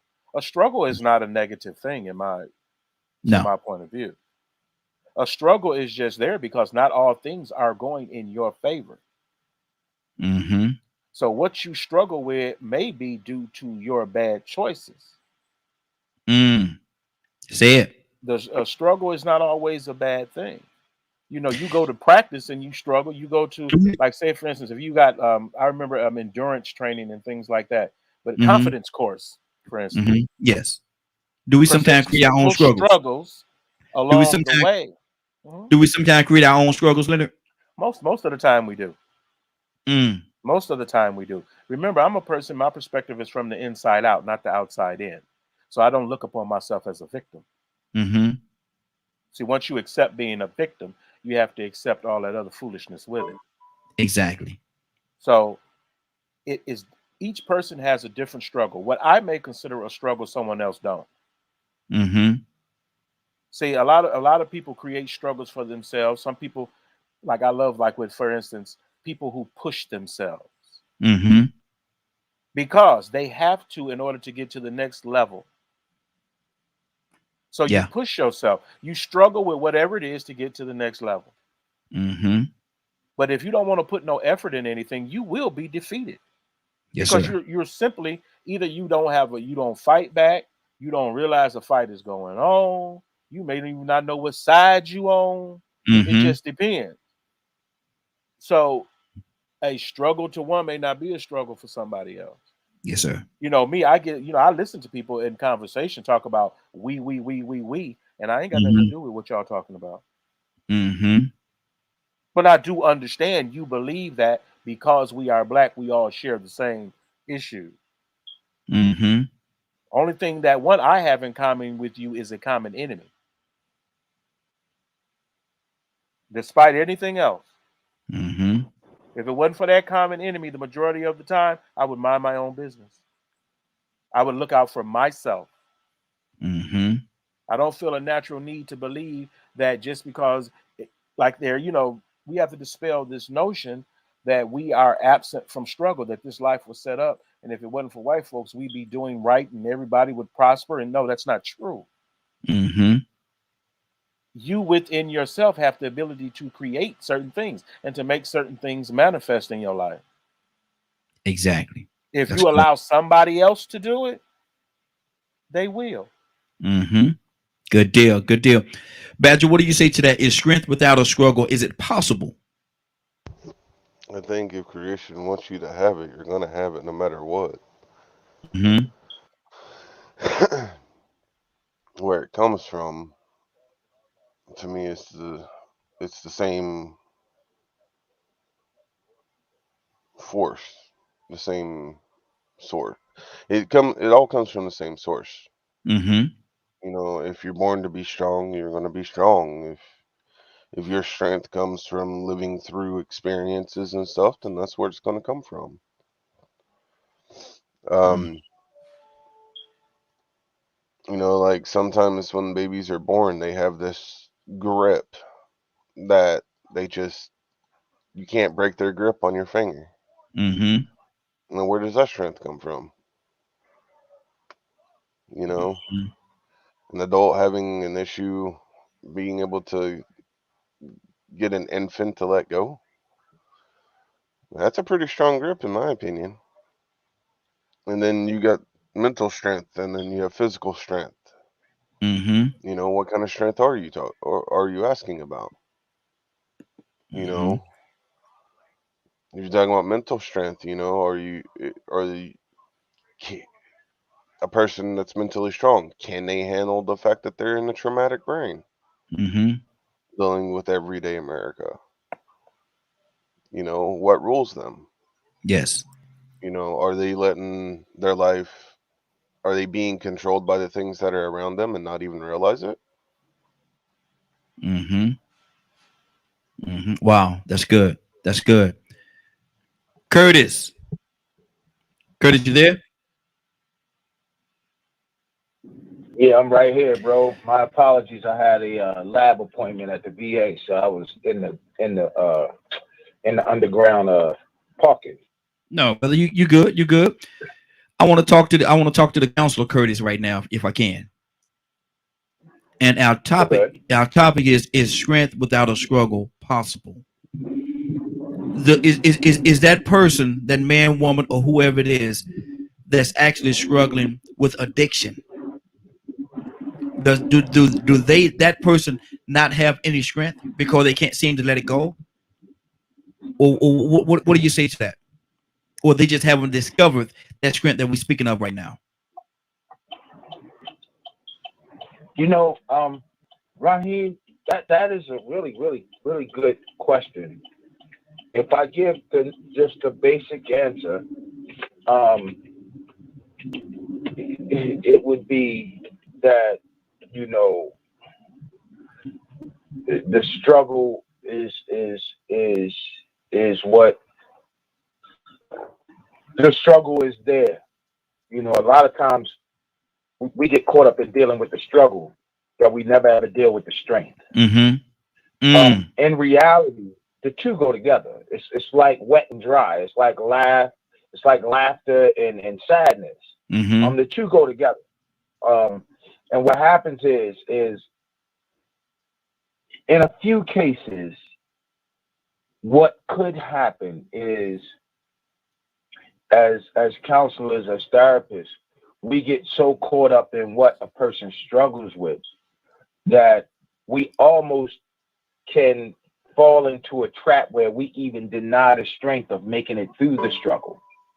But the two inherently go together. You know what I mean? And as a counselor, it is my job, and a lot of times it is my job to promote that strength.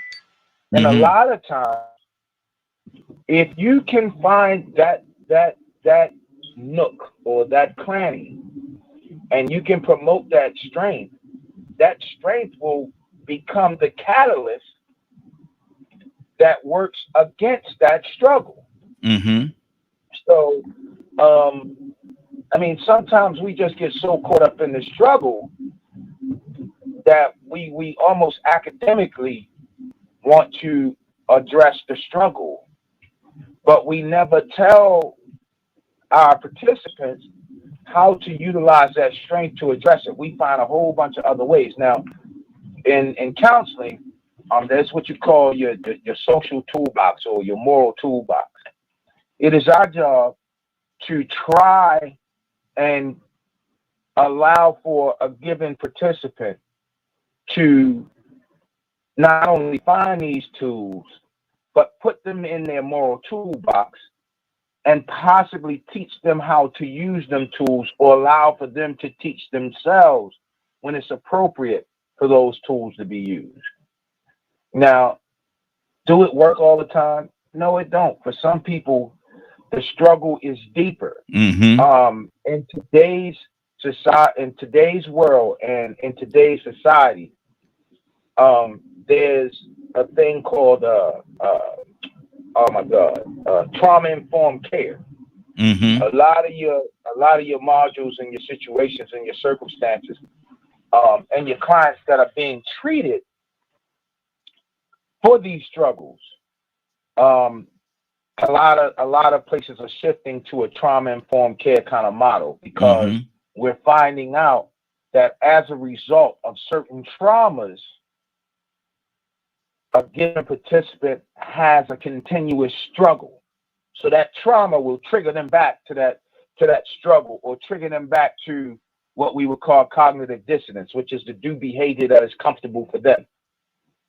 No matter if it's right, no matter if it's wrong, if it's comfortable for them, then they'll revert back to that behavior, which causes an even greater level of struggle, or causes that struggle that you're trying to fight against or that you're trying to get away from to always be prevalent in that person's life. Okay, So good deal. The trauma-informed care model can be very, very, very, very, very useful if utilized properly. Okay. But if manipulated, it can also be very, very harmful. All right, good deal, good deal. Leonard, you wanted me to come back to you, brother? What's on your heart? You know, when we talk about struggling and what people are struggling with, that is something that needs to also be brought up in community and conversation, because sometimes what you're struggling with is worthless. The notion of any, like, say, for instance, this concept of Thanksgiving. Well, a lot of people don't know is there are several holidays of Thanksgiving all over the world. Issues, if you don't go study them, the propaganda will make you feel a certain way that causes an internal struggle in you that makes you think there is something wrong with everybody, and it's not. I'm a veteran, for instance. Never in my mind did I ever have I ever begin to love America. Had nothing to do with it. I am a champion of democracy, I'll say that. But I don't have no particular love for America, especially the way it's in context, what it stood for, and what it has done. No soldier, I shouldn't say no soldier. The majority of people that I know that join the military as a way to take care of themselves. That's why they joined the military. Had nothing to do with a love for America. That's the propaganda these white folks start talking about. That's the marketing tool. But most people go to the military due to a need for something. And it has nothing to do with a love for an America. Yeah. Yeah. It really doesn't. But that is a vehicle that you use to food, clothing, and shelter. Thanksgiving, for instance. I don't have a huge problem with Thanksgiving because I was never taught that Thanksgiving was a negative day. Because celebrated in a religious context, it usually follows fasting. So whenever you have a day of Thanksgiving, it's set aside and sanctified for a purpose. We have a person who is from the indigenous people. I don't know if what they celebrate or how they celebrate it, but it seems like they would have a bigger problem with it than black folks. But I've never heard them voice that opinion.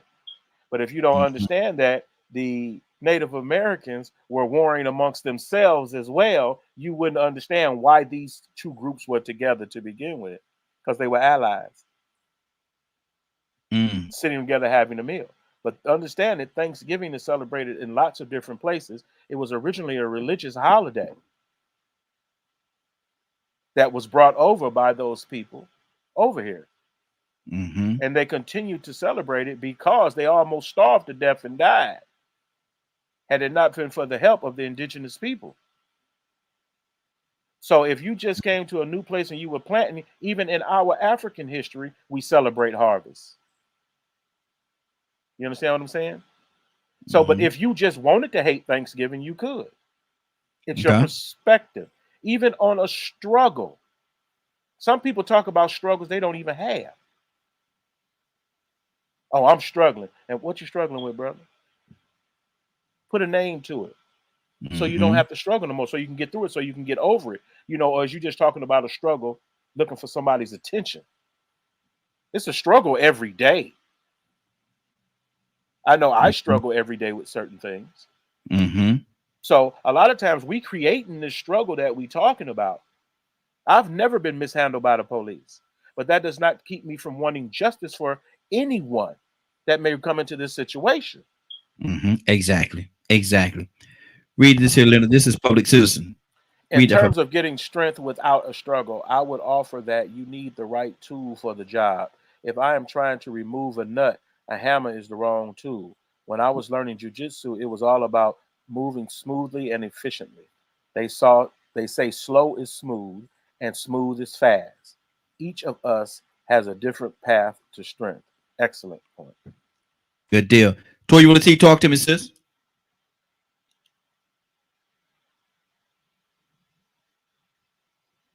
Yeah, well, believe it or not, I'm at a loss for words. I don't know what to say behind this conversation. What? Yeah, I don't know what to say because the feedback is so good. I ain't even got to come back because you can't take away nobody's struggle, or you can't take away nobody's lack of a struggle. Everybody has their own insight. You know what I'm saying? Everybody lives different lives, and just because you don't see things, optimistic people, they don't see struggles; they see challenges. You know what I'm saying? So everything starts in the mind. You feel me? And just because I've had my own struggles and still deal with them on a regular basis doesn't mean that I can knock the fact that someone else doesn't even look at it like that. Could have been through more than me, but they still, you know what I'm saying? They still ain't gonna be able to feel me. So, I really ain't even got no comeback because everybody, we live our own lives and we feel how we feel. And just because somebody else doesn't see it, you know what I'm saying, doesn't mean that it ain't real. You know, so great conversation. Do we understand? Do we understand, Toya, or do we even try and take the time to understand each other's struggle? It all starts with mindset, only because we're so used to living life through our eyes, through the window of our own eyes. You know, and I remember there was a point in time. Well, I beat being molested, and I beat, being raped, all of that. I beat that, and I'm trying to do this, and I went to school, and I do this. So, if you don't do that, then I have my ways about people who didn't do that. You know what I'm saying? Because I had conquered some things, and I overcome it, and I still did pretty much well. But see, where God stepped in, that was that position of empathy, right? Because everybody not like you, Toya. Yeah. Everybody ain't built to make it like you, Toya. Everybody, let's be clear, not blessed enough, not anointed enough. Everybody ain't have people pray for them. That's why it's important that you know who you are. You need to really realize where you come from and your lineage. And it made me look at things differently because everybody can't be the same. Everybody won't be chosen. Everybody can't get down the path. So you just need to know who you are because thank the Lord for some of the people you're not like. Look at them and know not to be like that. Yes. Don't let it be, oh, well, my mama did, or, I was molested, so I'm encouraged, No. You need to know who you are, despite culture, despite religion, despite law. You need to know who I say you are. And when you know that, you know the blessing of life, period. Exactly. I'm gonna go to Cassandra and I'll badge you up next. Cassandra, what's on your heart? Yeah, I agree with everyone has said actually, because everyone's struggle is different. But I'm going to tell you something. Your strength, a lot of times, the character of who you are, comes from your struggles. Yes. I feel like a lot of the things that I went through from a child, teenage, into my adulthood, made me who I am today, as far as being able to endure, because the word says endure hardness as a good soldier in Jesus Christ. So we're supposed to be able to endure the struggles. And everybody's struggle is different. And I'm glad that Curtis said what he said, because I'm big on that. When I'm counseling people, I never give people that, oh, you need to just get over it stuff. That is the worst thing you can say to somebody is you just need to get over it, because you don't know what that struggle has done to that person and whether they have what you have, like Toya's talked about. Toya is strong. What she may be able to go through, I might not be able to make it through that. You understand what I'm saying? I probably couldn't do it, but I'm not going to look at her and say, "Oh, she thinks she's doing. She doesn't make it." No. We gotta accept people for where they are, where their strength lies, and where their weaknesses are, and then what we can do to help build them up is what we do. Yes, exactly. Badger, what's on your heart, brother? Talking about Thanksgiving and all that stuff, it's Leonard actually hit on something, as usual. You know, it was actually I actually had to find a lot of strength to be on this show, and I know I disappeared for a little while to even come back. Mm-hmm. Um, One of the biggest struggles I had growing up was I had a lot of anger toward Christianity and certain holidays because of the history that my people have gone through, and um, on both sides, you know, Mm-hmm. my Irish and Scottish heritage and my Native American heritage. And Mm-hmm. to me, learning all the things I did when I was younger, and it taught me, I almost lived in anger constantly, but it learned how to step back and observe and watch and realize that what I thought it meant isn't what it means to everyone. Mm-hmm.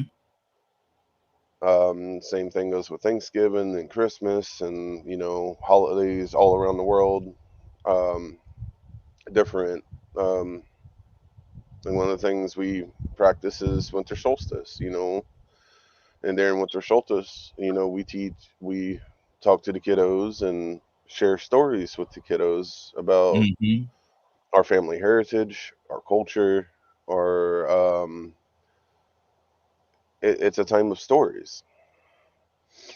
So, and the fall festival, it's being thankful for the harvest and all that beautiful stuff and all the work all of us did, and the fact that we served as a vessel to be allowed to have the things that we have in life Mm-hmm. and to be able to help others and so on. Because to me, when I was growing up, looking at the cross was looking at death. It Mm. was looking at the cross being used to call my people savages, call them pagans, for being alchemists, for using the plants that God gave us, to heal, to things of that nature. Because they talk differently, they live differently, they use different terms, you Mm-hmm. know. Um, and to have the privilege to be a person that comes and on the show and stuff like that, you know has also helped me work on a lot of that, because the area I live in, it's still used in that manner. Mm-hmm. So I have to be really strong and not give in to that hatred and fear of that mentality that has been used against my ancestors for so long, Mm-hmm. Mm-hmm. of you know being condemned by others because of our terminologies. Even though Mm-hmm. we live the same life, the terminologies are different, the words are different. Exactly. Exactly. That's good. So it's realizing that everyone has their own struggle. Mm-hmm. They do. Um, but it really was hard for me to come back. And the more I've gotten to know you guys and stuff, I feel comfortable now. Good to have you back, brother. Definitely good Well, to have you back. Mm-hmm. just I just want people to know that it can be a struggle for people, Mm-hmm. because most people I've come across and that I know, the moment you utter the word Christianity, Mm-hmm. they become scared. Yep. Exactly. And I figured, like, with the topic of today, that's something that also needs to be put out there too, is not all Christians walk the same path. Mm-hmm. The ones that sit there and condemn you without even knowing you, that's your own judgment call. But when you find people that truly walk the path, in my opinion, they will truly walk the path, it's awesome to have people to be able to talk to. Absolutely. Absolutely. Appreciate you, brother. Definitely appreciate you. Rico, Question for you. Do you think most people grow and get to that place faster or better through their victories or their struggles? Probably through the oh man, that would depend on the person. I mean, you know, some people that only get there through victories and never have a struggle, sometimes they get a little comfortable. Or maybe they have such a work ethic that that's the reason why they never lose. Maybe that's the reason why they're also victorious, because from the very beginning they were built to always be consistent and try their hardest. You know, some people may give up through struggle. That's all about the person. Yeah. You know, and it's sort of funny that we went there because, you know, the entire time, it's funny how the universe worked, because during the time everybody was talking, I would be thinking something and then I would hear the words. You know what I'm saying? When Leonard said that about people being pushed earlier, I had just thought about that. Toya said something about challenge. And I'm thinking about the words you use. Struggle to build strength, or can you have strength without struggle? I think we are naturally born with strength, like I said the first time. But then we have to have challenge to get stronger. That's physically and mentally. That's like we have to have challenge to get faster. Some people are automatically born fast, but if they don't train and practice, somebody that's working hard might end up being faster than them, and they'll never beat them, even though they have that natural ability. So you do have to challenge yourself or confront challenges, meet challenges head on. But now when you start talking about struggle, you start talking about building resilience. See, now that's a whole nother level when you're talking about building resilience. That you need that more than the strength. You know, you need that resilience to withstand and stand strong during the struggle, or be strong in the mind, to fight desires and temptations. You got to have some resilience because those desires, you know, it's a difference when you love chitlins. But you know they bad for you. You know you got cholesterol problem. You got to take medication. But if you eat this today, your blood pressure gonna get to you. But man, that hot sauce and them chitlins, they're calling you. You got to have some resilience to fight that urge for that ice cream. You know, remember I told you I could tattoo Bluebell across my stomach. I mean, you know, that ice cream of the devil. You got to have that resilience to fight against that struggle of the things that you want to get to. But you know, I think we do understand other people's struggles. You know, that's what makes us activists and advocates. You know, I've never been raped. I've never been molested. But man, when you hear me, you would think I went through molestation the way I talk about pedophiles so much. The way I talk about the vulnerability of children and those that are around them in that immediate environment. Not only because I'm an empath, I could put myself in a person's shoes and say, well, what if that was me? Yes. But at the same time, I could look at other people's situations and not judge them completely, but understand that somewhere they might have lacked positive reinforcement in the past. See, that's where you have that strength to fight through struggle and challenge to get stronger, or to fight through struggle to be more resilient. It comes from positive reinforcement. That's consistent positive reinforcement, support. You know, but I want to go back to something Badger said. You know, he said that about the cross and being scared of it. It's funny that he said that, because I swear I used to be so afraid of the cross. I grew up in a family full of preachers and had to go to church all the time. And when I tell you, I did not like being there unless I was up in the choir singing. Other than that, I was intimidated and afraid. And sometimes I would go and I would just look at that cross, and I would look at that cross. And I looked at it as a symbol of violence, just like Badger did. And you know, it's really funny how we can worship something like that. I ain't gonna even say worship, but at the same time accept something like that and become desensitized to really what it truly means. And this is why I said that earlier about not participating, because we actually are complicit in the subconscious motivations or trends that's behind it. Now you look at this cross. I don't know if you can see it. That cross right there is a little small cross. Yeah, I ain't big on religion, but I wear it because it belonged to my grandmother. So sometimes I feel like I'm promoting Christianity when I'm not big on religion, but this is a symbolic thing. But see, this is when you think about when he said it looked evil to him and how it made me afraid, the same thing. When you look at this, a man is hanging or being crucified. Mm-hmm. He's dead or dying on this cross. And it is such, I mean, when I first saw or heard the story of Jesus and knew what happened, that made me afraid. That made me sort of more afraid of the cross even more. And now we wear it around as a sign of worship. I want everybody to think about how deep that is. How that can mess with the brain when you are worshiping a symbol that has a man on it dead.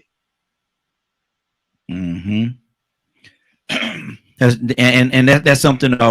Excuse me. That's something I talk about. I talk about quite often, man. But you know, a lot of people don't like that conversation when I have it.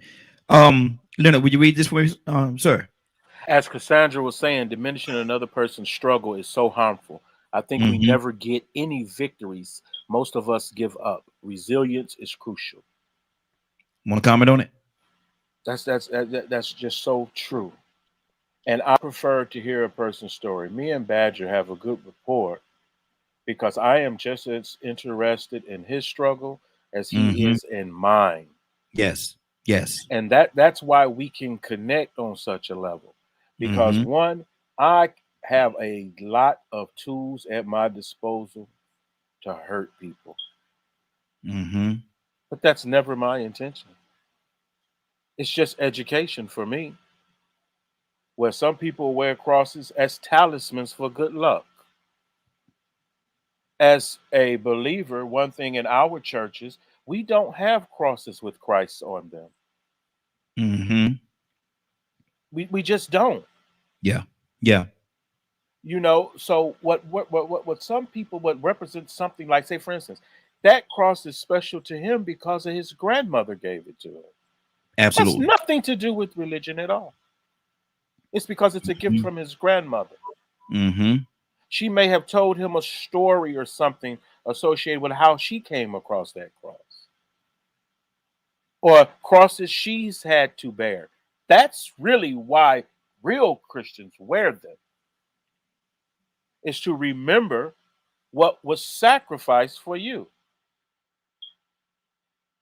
It's to remember the struggle and the sacrifice simply for your salvation. So I used to, even as a kid, I was, the cross would be excellent. If you turn it upside down, you can make a sword with it too.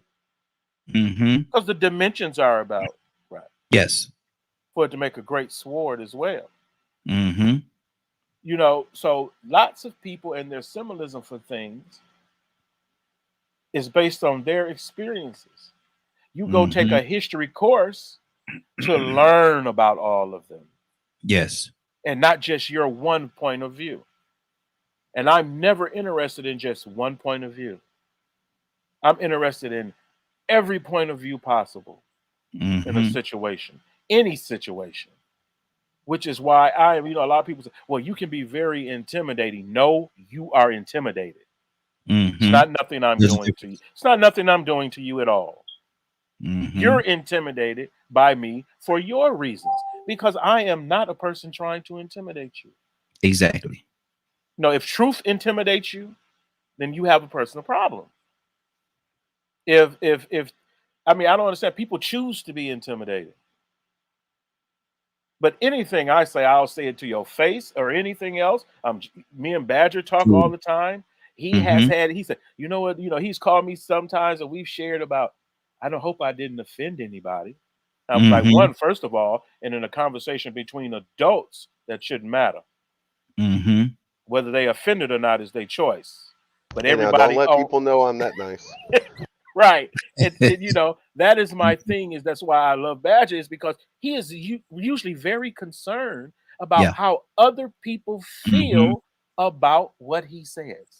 To the point where I just shake my head sometimes. And I'm like, wow, you got to, if you're gonna go to battle, bro, that may not be what's best in battle. Because I'm not going, you know me, I'll go after you, Raheem, Rico, or anybody else. I'm not here to go along to get along, so to speak. Yeah. Man, one thing I like about Badger, he's a research guy like me too. If I hear you say something I don't know nothing about, boom, I'm doing it right then, baby. If something come across I don't understand, I got to go find out what you're talking about before I make an assessment on that.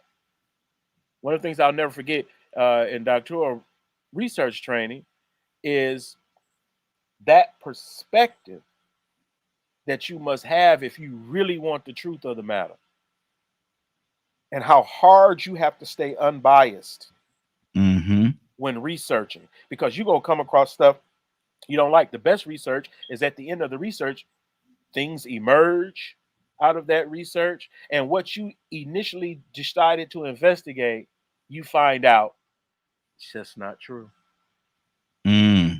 But at least you did your due diligence in trying to find out. Do people sometimes have an issue with accepting that truth that they find out later? Most of the time, yes. Especially if it's not in their favor or a part of their narrative. If you want to be angry, you have to constantly feed yourself that every day. If you just want to be mad about everything, you don't want to celebrate nothing, you just a poor old Negro, don't nobody like you and deaf to you. If you want to fill yourself with that, that's your choice. But you can't go nowhere really and be effective that way. You can't appeal to the masses that way. The thought that every white man is evil is foolish. Yeah.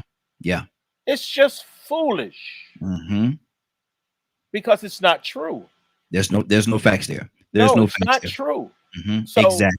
You know, and we shouldn't take those things for granted. And we have to be careful about, one, when we're making these huge generalizations about people.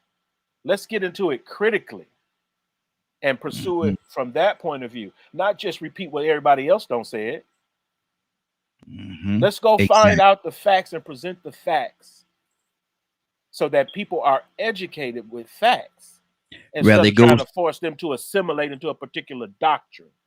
Whether it goes along with your narrative or not. Tell the truth. Exactly. Tell the truth. Toya with a T. Talk to me, sis. Toya, you there? Toya with the T. Toya with the T. Rico, let me hear you, brother. Yeah, man. You know what, man? I love that public citizen, man. I swear, if anybody that normally comes on and end up saying something that I'm feeling, you know, I get that cat. You know, he actually brought up that part about resilience. Yes. You know, and that's the thing about it. You know, that positive reinforcement, man, and support. You know, that the being open-minded, being empathetic to other situations. That's a lot. Compassion. That goes a long way with being able to understand other people's struggle. You know, I know people that got hooked on crack and they didn't stay on it as long. I know some people got hooked on it and they still on it to this day. 25 years later, 30 years later, they still love that crack. I mean, I didn't even know crack still existed, but you still have a few of them out there. Yeah. You know, and you look at it and you start realizing, well, maybe they had some traumatic experiences in the past. See, that's another thing we have to understand too, is that in some people's struggles, trauma affects people differently. We are all unique. If everybody on this panel had cancer, you're going to be able to get the same treatment to affect us all equally. Yeah. We all need a certain type of treatment designed specifically for us. Everybody's experience is different. So, you know, when you want to, you know, actually try to understand somebody's struggle, you can't always associate it with yours, even though you may be able to relate. You still can't just put what happened with you on them and say, well, you know what? You just don't want it bad enough. Well, you know what? You just don't do this or that. You just don't do this and that, because part of their trauma might be, they might have a little bit more trauma than you. They might not only just smoke crack like you smoke crack, but maybe they had a baby by their brother. Wow. Yeah. Maybe they got some more stuff they trying to hide, some more trauma that they went through, some therapy that they didn't receive, a whole lot of positive reinforcement that they didn't receive, and a whole lot of more negative reinforcement that they did receive compared to you.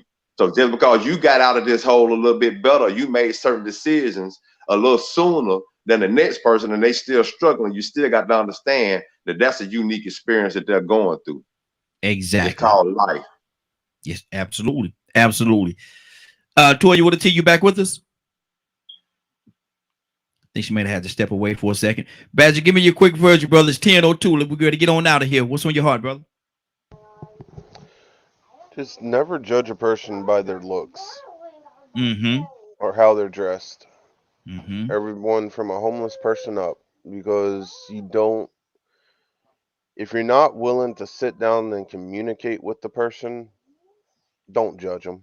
Yes. Because you don't know what they live. You don't know what their strengths are. You don't know what they've gone through and how they live every day. Mm-hmm. Mm-hmm. Exactly. Leonard, can I get you to read Public Citizen? He put this out there. Thanks for the shout out. I appreciate this community a lot. I don't always agree, but there are many great conversations here. Peace, brothers and sisters. Peace to you, brother. Peace to you. Rico, what's going on at 3 o'clock today, brother? Just in case. Just in case you missed the day's airing and you would like to see the replay in its entirety, you can tune in at 3 p.m. Eastern Standard Time on www.dkmmediagroup.com. Good deal. Good deal. Captain Leonard, can I get you the prayers out, sir? Sure, dear Heavenly Father. Thank you once again for an opportunity to share our experiences with other believers. We'd like to bless all those in the listening audience that we have touched their hearts today, dear Heavenly Father. These and other blessings we ask in Jesus' name. Amen. Amen. Amen. Been a great broadcast. I want to thank everybody for joining us, and more than that, I want to thank you for allowing DKM Media Group and Associates and the Morning Glow for being a part of your day. It is now 10:04. You're about to exit the Morning Glow, but before you go, I want you to do me two favors, if you will. One, I want you to continue to pray for us, because we're certainly praying for each and every one of you. Number two, why this is real simple, I want you to go out there, find somebody, and give them a hug, because you never know. It could be the only hug that they get, or it could very well be their last. Love you. Excuse me. And ain't nothing you can do about it. Have a great day and a better tomorrow. Now we shine some of this light on you from the Morning Glow. Take it out there into this wicked and cruel world that we live in, and let your light so shine. If you get an opportunity, give somebody some love. You just might find some love in return. Won't that be a beautiful thing? Have a great day, and do me a favor. Take care of each other. Love you.